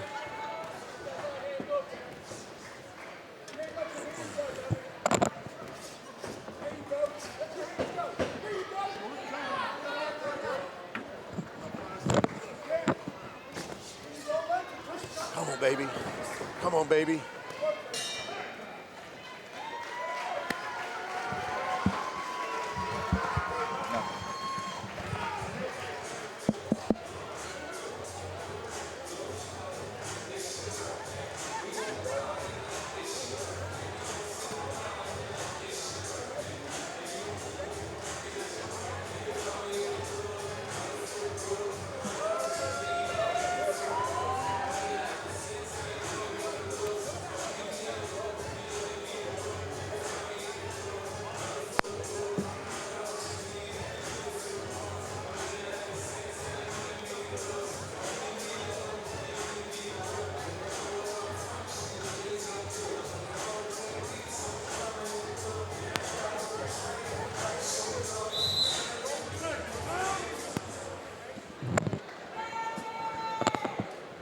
keeps looking at us, but we ain't got nothing yet. Yeah, I got nothing.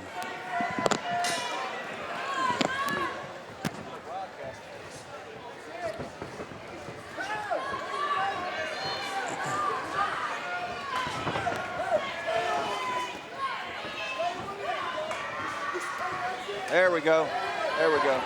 We're good. All right, we are back. I apologize for the technical difficulty. I know we were still seeing the action there, and Darren Garnes had come out stronger in this second round and started to establish something against Mr. Murphy, who continues to fire away. Lands a big left hook to the jaw. There's a good overhand right, another left. Dylan Murphy's looking pretty sharp in here, Steve. He's definitely the busier fighter, and he's landing the cleaner shots. Garnes is going to have to do something here to. And Garnes does stand a little bit tall. Keeps that chin up in here a little bit. There's a good straight right hand, though.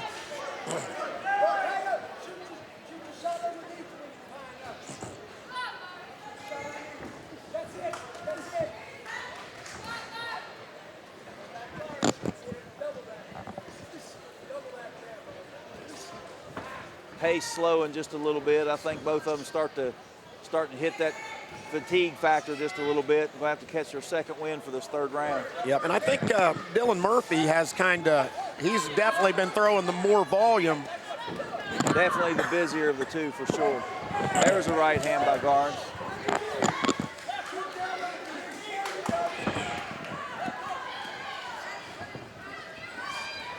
These guys are fighting in a phone booth out here, Steve. They're just standing on your pretty yellow logo and throwing bombs at each other. Referee gives a little break in the action. And again, like Mike was pointing out earlier, you see how Dylan Murphy's throwing punches, but he's getting ahead of his feet. He's leaning out in front of his feet. It's kind of putting him off balance and making him subject to catch those counter shots.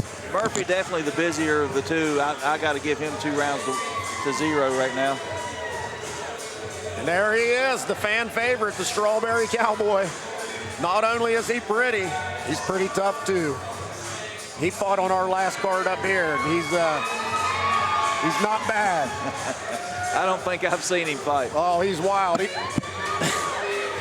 just throws bombs all night long.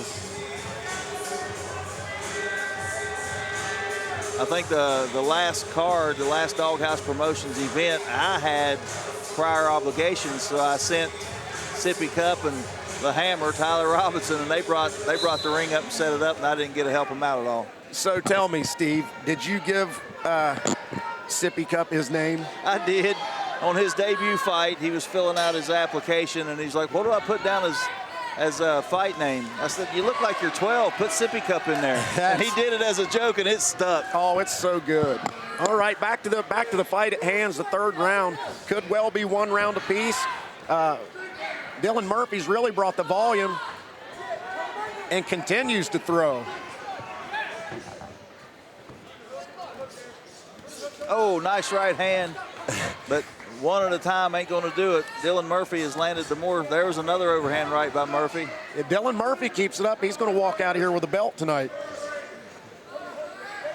A little sneaky uppercut by Garnes there, but just not enough steam on it to take over. Yep, and Dylan's making up for that faulty footwork by just continuing to throw punches.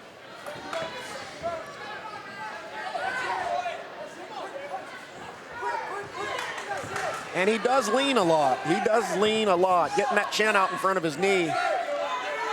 But he's being effective with his aggression, and he's kind of smothering the punches of Garnes, keeping him from really scoring back. It's working for him. It's not the cleanest technique in the world, but he is definitely, I think, been in control of this whole bout. Right, and here they are right in front of us, Steve. A little bit of a grappling match. The referee separates them. And I heard those punches land, but I couldn't see for the referee there. Well, Dylan Murphy's getting off first every time. He's firing first, and then somebody lost a mouth guard there. That was Murphy got caught by a good uppercut. Darren Garnes put a good uppercut on him and flipped that mouthpiece right out. The referee looking for an opportunity to break him up and get the mouthpiece back in the mouth, but these guys are just all action. They're in the middle of a wrestling match in here. Oh, trading shots right to the bell. That was a good fight. Yep, that was a good fight. Both guys leaning a little bit. I think just the energy and the punch volume by Murphy is going to pull that victory out for him. What are we looking for?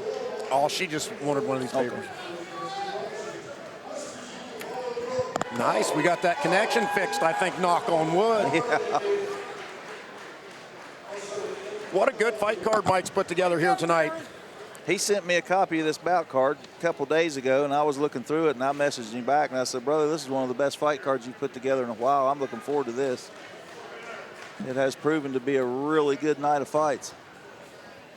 It has, and we've got a couple more good ones coming up.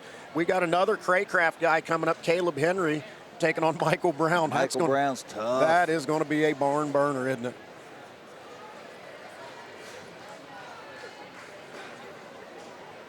Yeah, Michael Brown's one of my favorite fighters. For a guy to come back from what he's come back from, you know, making bad decisions as a young man, and then really reestablishing himself and being a fine example for the youth around this area, and you know as well as I do, yes, what the drug problems, not just in this area, but the whole state. And sometimes these youngsters need someone like Michael to look up to and see that you can bounce back. And you gotta, as a coach or a trainer, you've got to try to work with those guys as much as you do, you know, the straight A student in high school, or you have to work. What would our world be like if Customato would have told Mike Tyson, no, you're a troublemaker? Right. You know what I mean? Get them guys in the boxing gym, teach them some discipline, teach them some respect. It'll clean a lot of the other aspects of their life up. Yeah, and you see a lot of great fighters come from a difficult background, be it dysfunctional family life, criminal activity, drug addiction, whatever it is. But you see a lot of guys pick themselves up from that.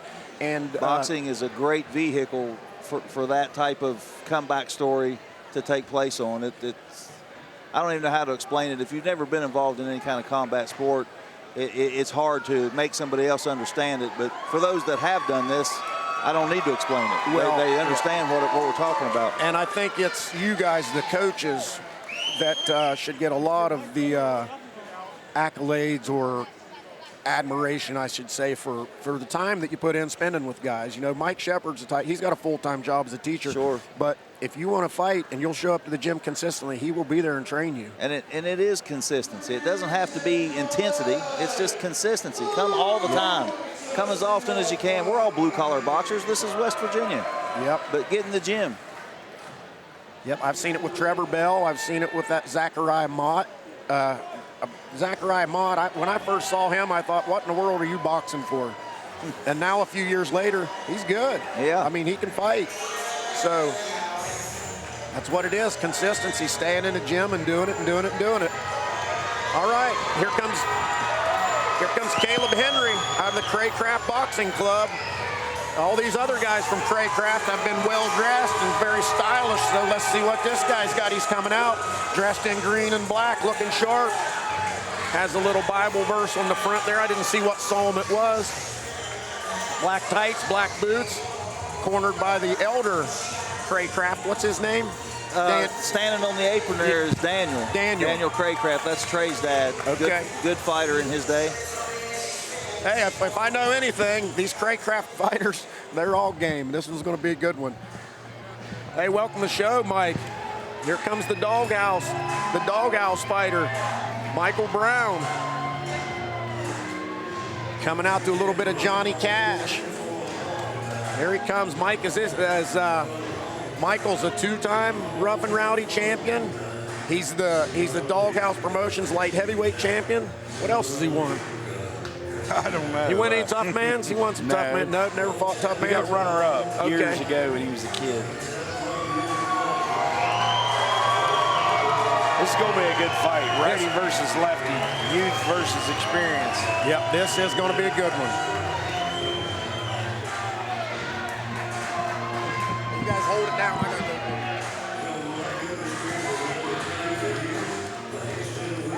How old is Michael Brown? 32. 32. Plenty of time left.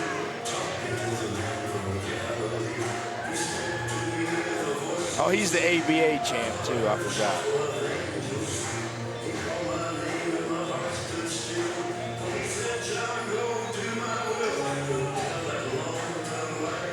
I was telling Macho Bob there a few minutes ago, Mike, that you sent me a copy of this bout card a couple days ago, and I was looking it over, and I sent back that this is one of the better cards you've had put together in a long time.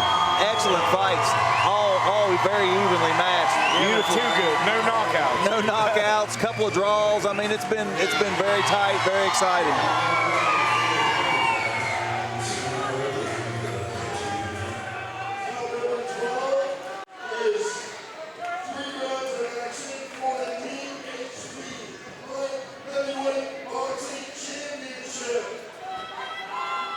I know the commission has changed a few rules. Like, in order to turn pro, you had to have a few 3-minute round fights. They've done away with that.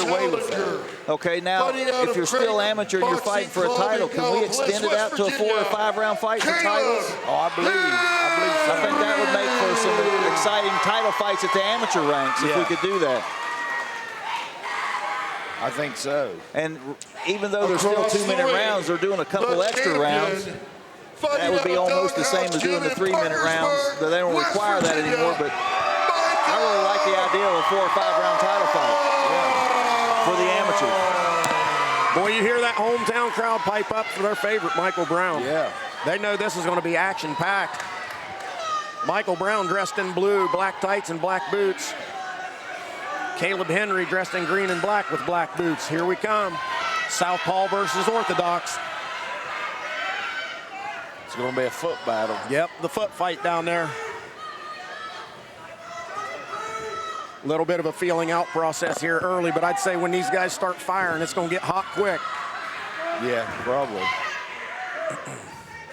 And again, this is for the Doghouse Light Heavyweight Boxing Championship. Ooh, a couple of nice hard shots there by Brown. Michael Brown has a really hard left hook. He's quick with it, too.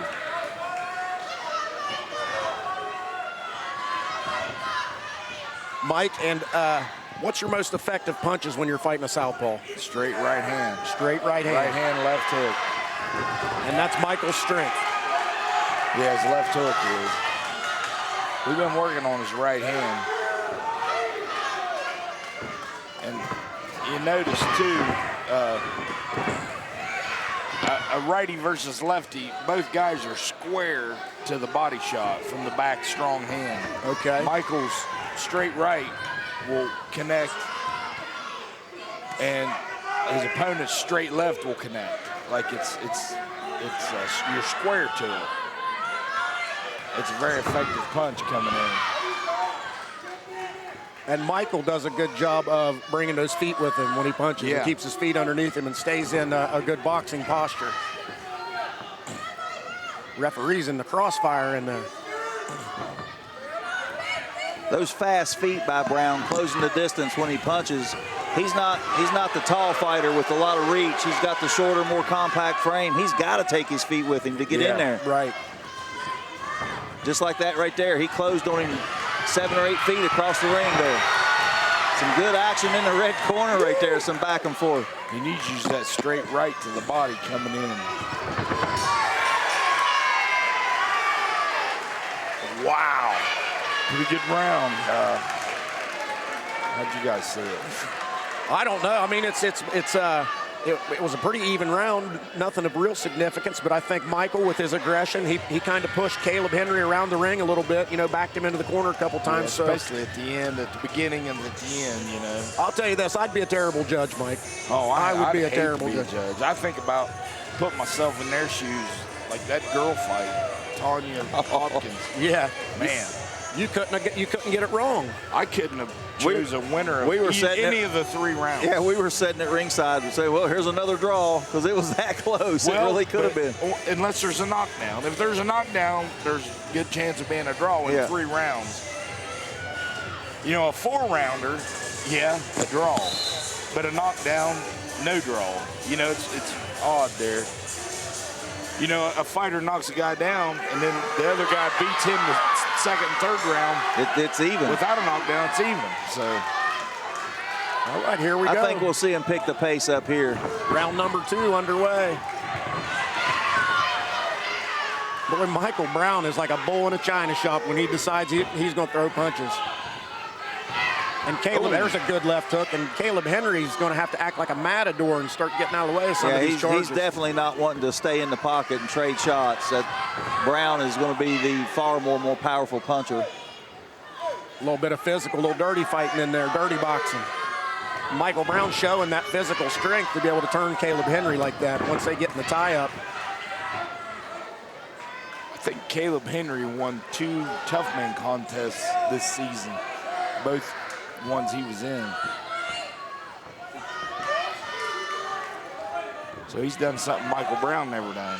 Right. He's won a tough man contest, but Michael Brown hasn't been allowed to be in a tough man contest for a number of years. And Michael's got a lot of experience. He definitely stays busy.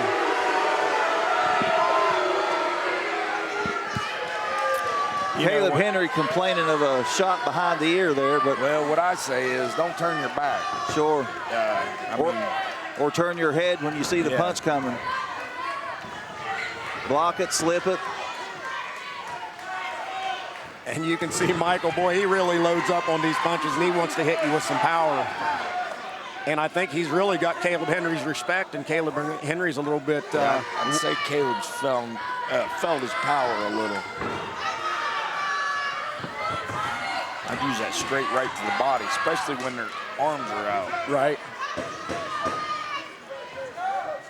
Caleb can use that straight left to Michael's body, because Michael's coming in pretty square.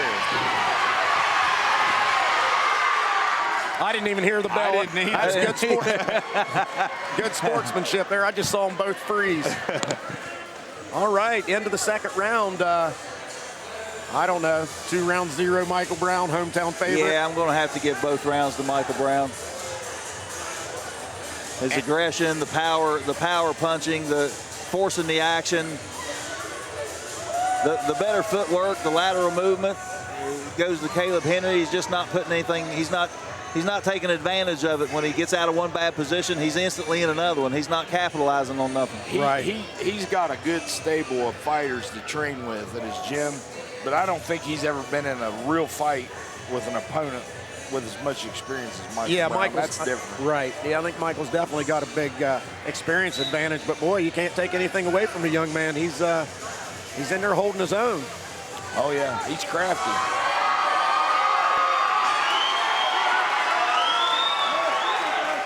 Little touch of the gloves. Here goes round 3. I like Henry's tattoos, both of them, on his liver, on his under his right elbow. Got a Rocky Balboa and a Doc Holliday. Yeah.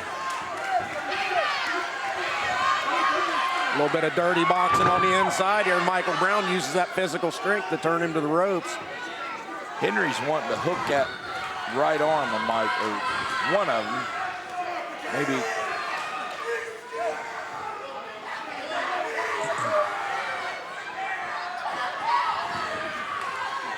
He's wanting to hold a lot. I'd want to hold those hands too, man. I wouldn't want him throwing those bombs at me.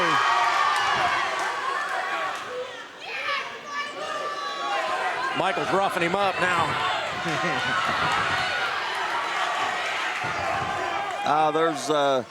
You get glove burn, you get head butted, you get scraped. There's all kinds of bumping and banging going on in there that most people don't see. Right.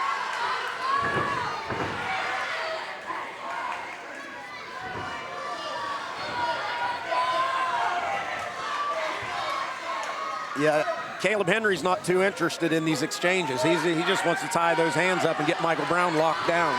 Oh, there's a nice short left hook.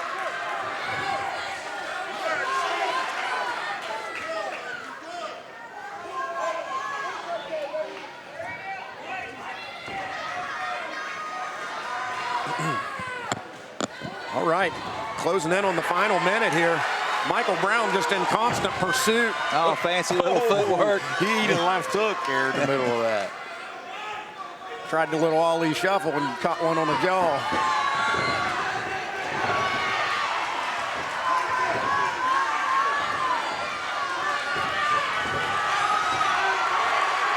There's an exchange. That's how you finish a fight right there. But both fighters, mostly a wrestling match right there. Nothing clean. Henry wanted to hold,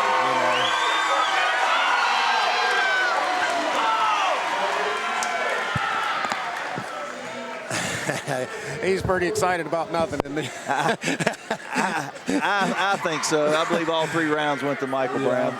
I believe so. But, hey, he represented himself well, you know, for a guy that maybe hasn't had as many 3-minute rounds or 2-minute round fights. Coming from the tough man ranks, he stood in there pretty good. He was able to use a lot of that lateral movement and footwork that is just, I don't even know what word to assign to it. It's almost like peanut butter and jelly when it comes out of the Craycraft gym. It's there. Yeah. It's not just boxing. It's the good footwork that comes with it. Nice angles, nice lateral movement.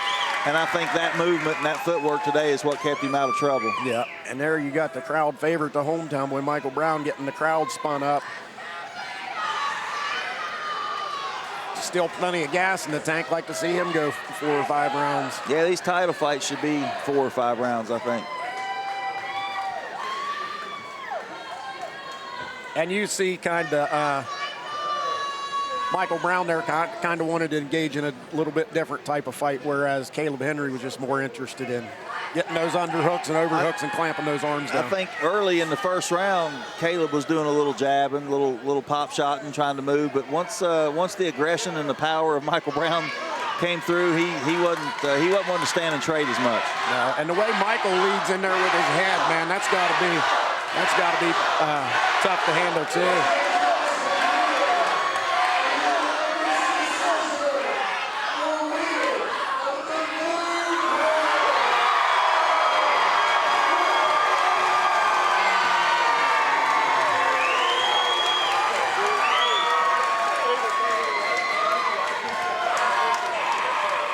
Boy, crowd is fired up in here right now. That was a heck of a fight, man. Had a lot of fans in here for Caleb. Yeah, he definitely brought the crowd, didn't he? And his whole team was behind him right up to the very end there.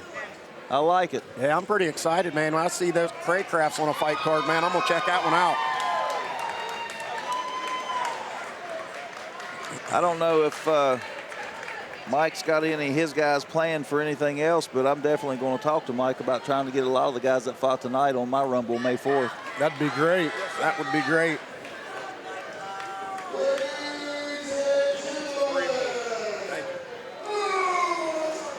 You got time to sit down? I sure do. Trey Craycraft, how you doing, buddy? Pretty good. How you doing? Excellent performance out there tonight. Thank you.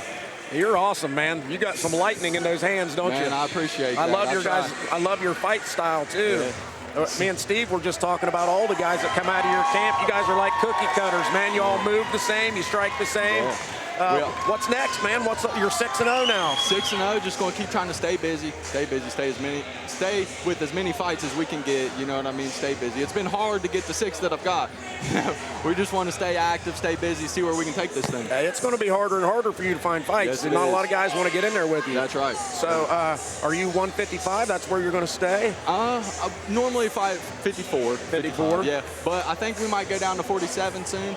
This weight cut's been pretty easy. Okay. You know what I mean? So this fell off these last 2 fights. So we might go down to 147, might stay at 54. We'll see.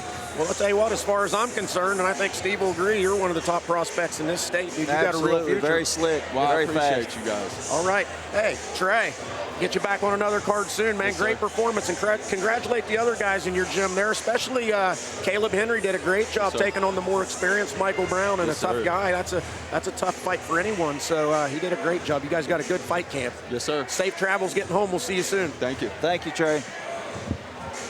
All right, Steve. Look what we got here. We got the big boys here. We got the Raging Bull, Isaac Iglesias. This guy never steps backwards, and he's taking on Hurl Collins out of Tommy Thomas Boxing. And Hurl Collins has really turned it up recently, and he's becoming a formidable fighter. I don't know that I've seen either one of these guys fight before. Well, Isaac Iglesias throws bombs. He goes straight forward, and he does it for the whole fight. And he's very well conditioned for what he doesn't look like he's going to be in great shape, but boy, he really is. And Hurl Collins, more straight down the middle, more of a fundamental type boxer. Got a good jab. He doesn't have very long arms for a big guy like he is, but boy, he does have a good jab. Good chin too, big old head on him. Looks like he's going to, no, they're going to take it off. I thought he was going to be fighting in that T-shirt. It was tucked in. Earl Collins, dressed in the red shorts, the shiny red trimmed in black, black boots. Taking on God mode, Isaac Iglesias. He looks like he's all business over here, dressed in black with the lightning bolt on the side and the gold boots. These heavyweights, whether they're technical, skilled fighters or not, one punch can change the outcome of a fight. Yep, you're right. And Earl Collins is kind of built like Sean Lockery a little bit, maybe a little taller. Red corner from A lot of times that physique does not distinguish a fighter's ability. You know, and I've noticed that. And you always think you see these guys with these ripped physiques and stuff, but you see these big boys come in here like, all that muscle and definition, it takes a whole lot of oxygen to feed that body, and those guys fatigue kind of quick.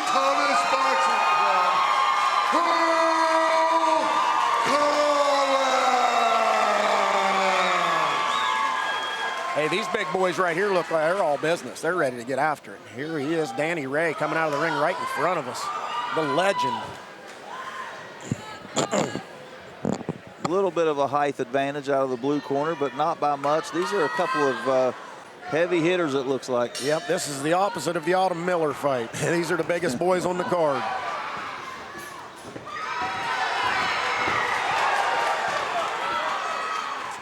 Haymaker straight out of the gate. And like I said, Isaac Iglesias, he's straightforward every time I've seen him fight. Even being leaned on and pushed on, he's not wanting to back up at all.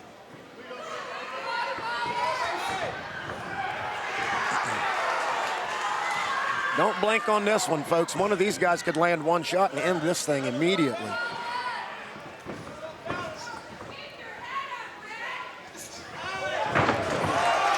Earl Collins is sharp with that jab. Nice little uppercut there. And fairly fast hands for a couple of big guys. Yeah, both of these guys are really throwing heavy leather in here, Steve. This will be a difficult pace for these heavyweights to keep up for 3 rounds.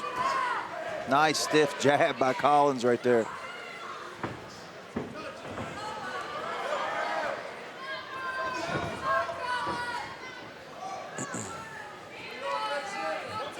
I love the facial expressions of Isaac Iglesias. He's so demonstrative with his face. He better get it out of the way of that jab. Ooh.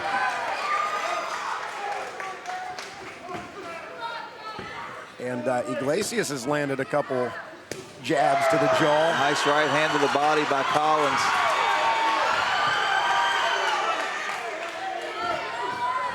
Lead left hook. It appears to me Earl Collins has earned this man's respect. I've never seen Isaac Iglesias on his back foot.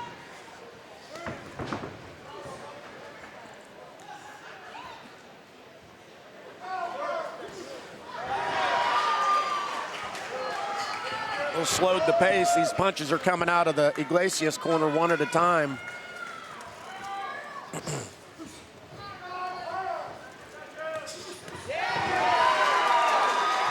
Yeah, Earl Collins is teeing off up here. Straight right to the body. Oh. Nice. And he had nowhere to go. He was already on the rope, so he absorbed all of that. There's another one. And I was talking. Iglesias is down. I was talking about Earl Collins on the internet, and it's over. Isaac Iglesias said there's levels to this shit. There is levels to this shit, and Earl Collins seems to be one level above. What a finish. There's the knockout we wanted, Mike. That's what we get these heavyweights in here for. Earl Collins tested that chin. Let's watch and see if we can get a replay. Watch this replay.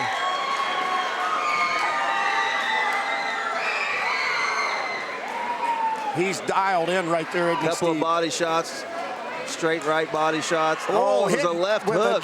Was that a hook? like a hook jab combination. Yeah. That's on the button right there, pal. And that's what he came in and sparred with Andrew Satterfield like a couple weeks ago, and boy, he really impressed me. What a performance by Hurl Collins. Here's another look at it. There's the straight right to the body. Let's see what this was. It's like a flicked a jab out there and then hooked it. It was like a little feinted jab with a small little hook. Amazing how a guy can Just right on the button, right on the button. Didn't look like it had any power on it, but they hit him right on the on-off switch.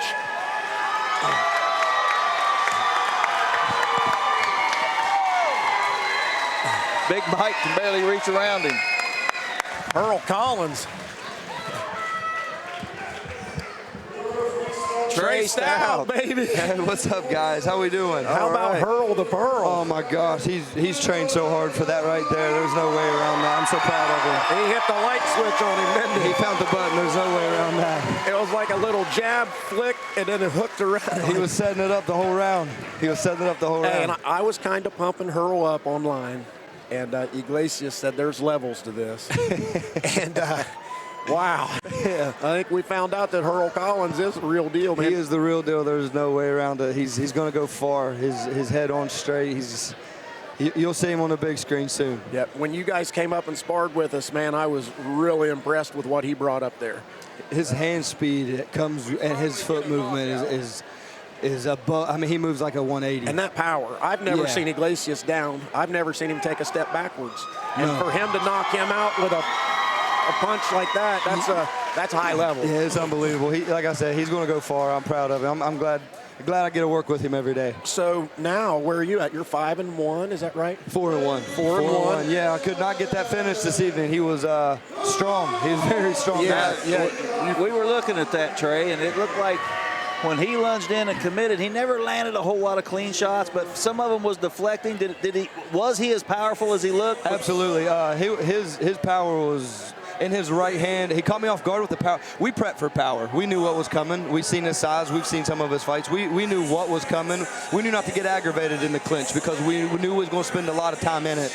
And the game plan worked great. Coach Tim is an incredible coach. I mean, perfect game plan. I felt a little bit slow the first round and a half, trying to fill out his power because I wanted to feel his power before we started progressing later in the third and fourth. But we went to the body a lot early rounds, and it took its toll in the fourth, and we tried to get the job done in the fourth, but he's a tough opponent. Yeah, the pace quickened round by round, and we were anticipating him to really press forward and come forward, and he did, but your footwork, your counter shots, everything was just right on point to stop that. You look really good tonight. Excellent performance. Thank you so much. I appreciate it. The fourth round, like I said, the game plan went perfect. Like you just said, progressively more active, and that was our game plan, and we wanted to get him stopped in the fourth. We had a couple good uppercuts land, a couple good step-off right hands land, but he's tough. There was no way around that, guys. It's going to be a short trip back to Clarksburg tonight. Tommy man. Thomas, Gym 3-0, baby. Yes, sir. With 3-0 tonight, we're going to celebrate a little bit, and we'll be back in the gym. Hey,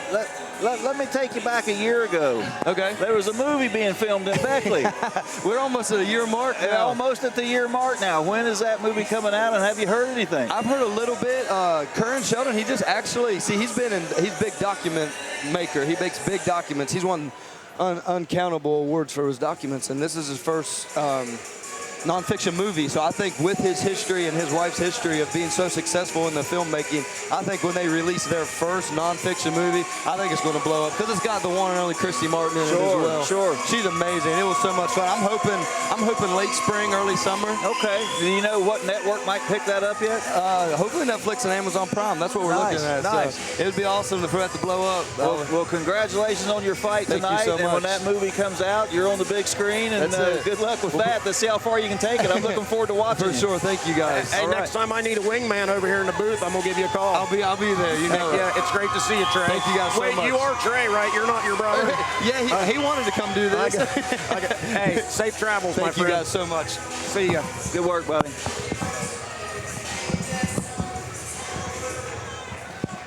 Another Craycraft fighter up here. This is downtown George Brown. This is Doghouse Fighter, right? But he's been training a little bit. Well, he's got Daniel in his corner there. He's Threw me off. He's been driving down there and training with the Craycrafts a little bit, so. And George is coming off a little layoff here, Mike. What, like a year maybe? At least, maybe 2. And, of course, I don't know much about this Jalen Jackson other than he's from Indiana. He's an MMA fighter and a boxer. Okay. Patterson K9 Academy, West Virginia Drug Testing Laboratories. He's from the Doghouse Gym, fighting out of Elizabeth, West Virginia, George Brown. Downtown George Brown. Mike, how about Earl Collins? Was that a left hook or a jab? It was like a jab hook. It was like a flick jab, and then he turned it over. It cracked. He did. He hit him right on the on-off switch. His eyes. Oh, even when he stood up, he was doing the chicken dance. He didn't have his legs under him at all. And I've never seen Iglesias knocked down. I've never seen him take a step back. I've never seen him lose a fight. Me neither. Period. All right, here we go. The Doghouse favorite, George Brown, out of Elizabeth, West Virginia, dressed in red, trimmed in black. Jalen Jackson dressed in black boots.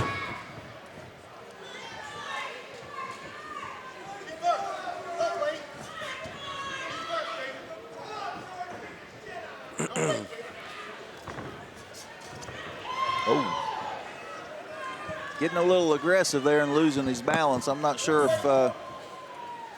if he wants to get that reckless with George. George is pretty accurate with his punching. Yeah, and he's George is a real good counter puncher, man. He'll bait you in and he'll set a trap for you, and you walk right into it. He come running in there 2 or 3 steps, 2 or 3 punches, but his chin was right up in the air. I think if George could see that and get it timed, he could counter him and make him change his mind on how aggressive he's trying to be. Mike, is this is George Brown's 3rd pro fight? He's 1-1. Yeah, he's 1-1. And you've been coaching him for how long? He started in the tough man ranks as well, didn't he? Yes. I don't even know. Probably several years. Work County boy, George Brown. Yeah, he actually boxed years ago. Probably. Oh, there, looked like a little short uppercut got him on the chin. I was looking down at my bout sheet. Oh, he went back down again. It's over. It's over. George Brown with the KO. Downtown George Brown. We'll have to see that replay. I think it was a left uppercut that got him. I was watching it, but I never really saw it land clean. It looked to me like it hit him on the shoulder. It may have deflected off the shoulder. Yeah, Hank, here it comes right here. Look at the replay. Oh, it was a body shot, or did it even hit him? Looked like it might have hit him behind the elbow or something. That was I'm weird. Not sure. I've never seen something like that. Maybe he had hit him in the head earlier. Right there was a shot that I think might have rocked it. Yeah, hit him in the temple. He might have hit him behind the ear right there. Shook him up a little bit. Here's the shot right there. Yeah, it's strange. I can't see what hurt him.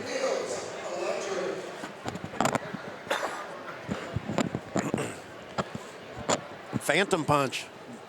And now he's in the red corner limping, so I don't know why he's limping. Maybe he rolled an ankle or something when he went down. Yeah, I was trying to look at his feet and see if he got wobbly knees at any point in time, and I just didn't see anything. See if we can run that replay back again.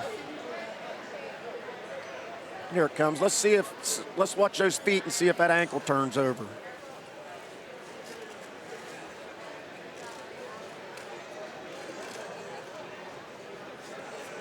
Right there, maybe he sat down on it. Yeah, he folded up on it when he went down there. Let's see what, and when he gets back up here, see what he.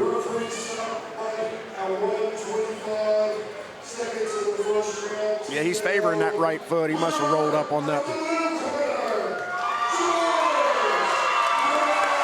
Probably not the fight that George Brown was anticipating or even wanted, but he got the victory and.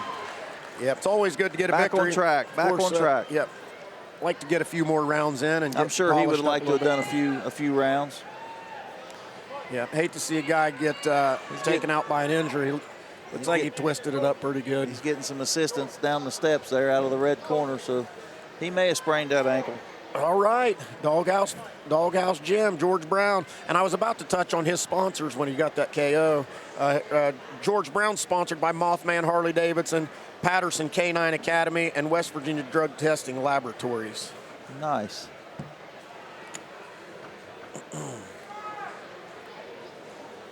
And we're on to the main event. Andrew Satterfield, a big, strong hitting heavyweight. against the journeyman, Joe Hill. Joe Hill's been in there with all of them, hasn't he? He's a well-rounded fighter. I don't know how well prepared he is for this fight. I have seen him fade with his conditioning before. He makes up for that with some pretty powerful punches. Sean Lockery's actually sparred with him before and has bragged on how hard Joe Hill can hit. Right. So, well, if Sean Lockery's bragging on you, then you're probably pretty powerful.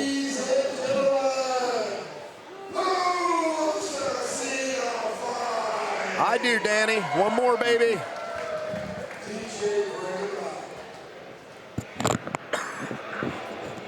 Again, shout out to my man over here, Steve Neal, for bringing this beautiful ring up here, man. What a setup you've got. You always do a great job with this thing. I appreciate it. This ring was actually bought for me as a sponsorship to my gym by a couple of the amateur fighters that started with me when I first opened. They were in the National Guard, deployed down at Gitmo in Cuba, and bought this ring for me. And of course, we've made some adjustments to it: new canvas, new rope covers, different things like that. But it's been a fun journey. That's a pretty good this ring around. Yeah, and I got an additional sponsorship to help me with the trailer that I haul it in, and the people in my community are really good to help me. All right, we're being joined now by downtown George Brown. Not the way you like to win, George, but what'd you see in there? Did he roll up his ankle, or what shot hurt him? I couldn't see anything that hurt him. I hit him in the left side of his. Okay, so it landed. I hit him with my right hand. It landed behind the elbow. I sat down on it a little bit, but I think. When he went down, it kind of looked like he might have rolled his ankle and sat down on his ankle. Yeah, because I wanted to get some rounds with him and stuff, because it's been 2 years since I've been out. I mean, that 45 seconds or however long it was, I was wanting some more rounds and stuff. I worked really hard for this, and I wasn't worried about him being more technical than me, but I wanted the rounds, and that's what we were looking for with him. And well, the good news is that you got the W. You got another knockout on your record. Yeah. You're 2-1 now with 2 KOs. What's next? I don't know. I think he can do better than that, and I want to fight him again. I think he could do better. I don't think that was a fair thing to him. Right. And I think he's somebody I could get good rounds with, and that's what I want at this point. I mean, I'm 33. I want the rounds with somebody. Yep. Well, again, the good news, you took no damage. You had a victory. You got the win in your hometown. Yeah, and he showed up. He showed up. He came from Indiana, and that's a lot more than like guys in Parkersburg here will do for me. So right. It's been a great show so far. It has been. It's been an excellent card. It's been some bangers. It has been, and here we go with Andrew. Satterfield. Andrew's looking good. This is as lean as I've seen him in a long, long time. Well, thank you, Bobby. I'm going to go see my family. And hey, great win, George Brown. Appreciate it. Thanks, Steve. Pleasure being here to watch you fight, George. Yeah, man. You guys have a good evening. See you. All right, here we go. The heavyweight main event.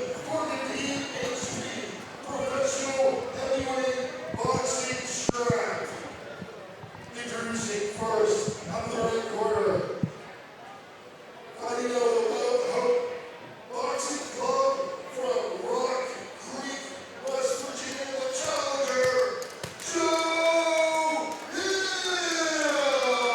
Hill! The hitman, Joe Hill. Hey, Joe Hill's in the running for best hair tonight. That's a good-looking haircut. Got that mohawk going on. He's being sponsored by Dirt Dog House. Anthony Satterfield has trimmed down a little bit. Yeah. Motorcycle Club. And Dishman's Pre-Owned Auto Sales. I call him the fighting fisherman. He is Yeah, somebody said earlier that he's on Facebook every day fishing. He should be in the gym. I think he went fishing today, this morning.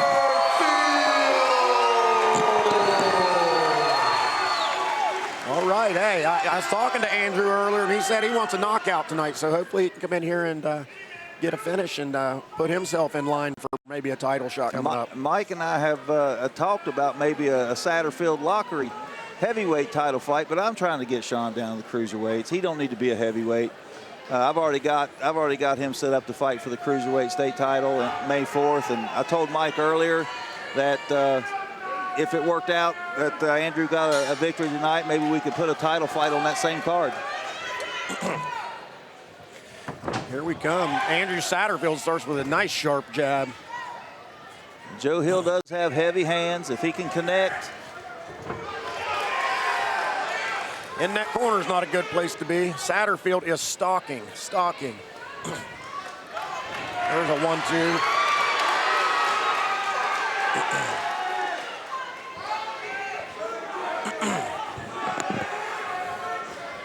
The hitman carrying that high guard, protecting that chin. Andrew Satterfield is on the offense.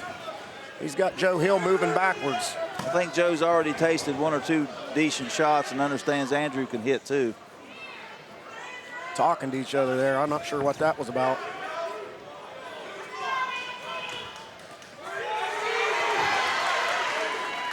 And that straight right slipped right through the middle of that high guard. That one hit him right in the middle of the mouth.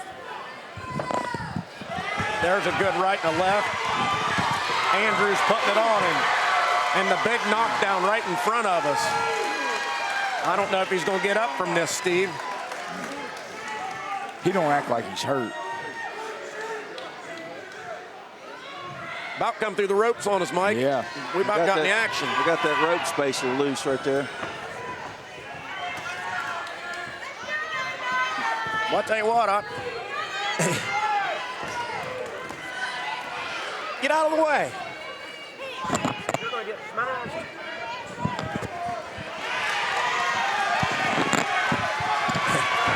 Hey, if nothing else, Joe Hill's got a hell of a chin on him.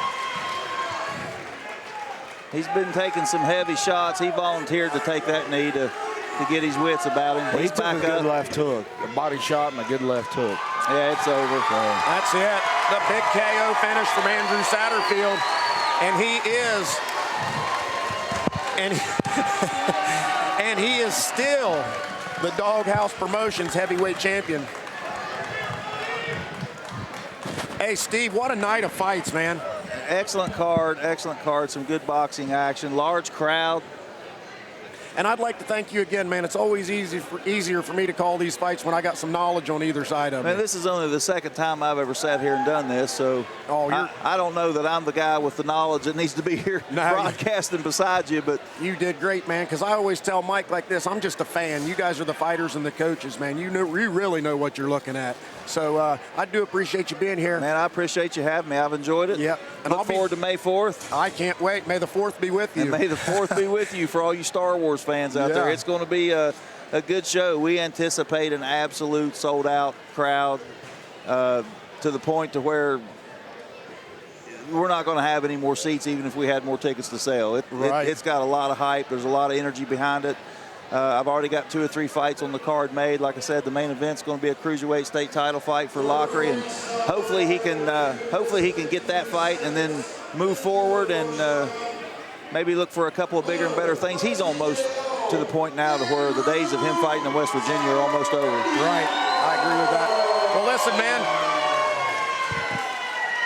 Might be able to get Andrew over here if we got a little bit of time to get him on I there. don't think either one of those guys really had a chance to break a sweat. I'll get Andrew over here and interview him. He'll probably go fishing tonight.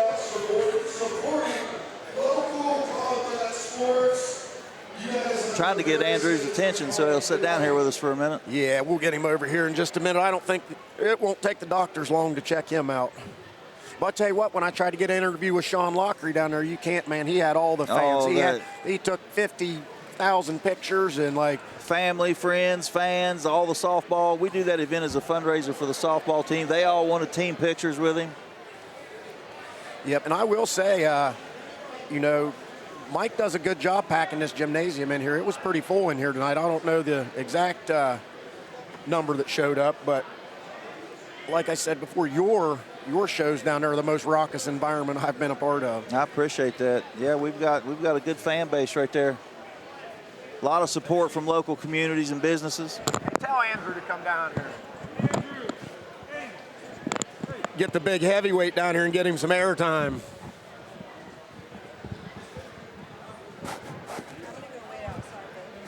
He'll probably tell us what kind of fish he caught today. I think he went trout fishing this morning. I can't really fault him for that. I enjoy some trout fishing. Hey, hang out for a minute. I want to get you on here in just a second. All right, here he comes. Good, buddy, good.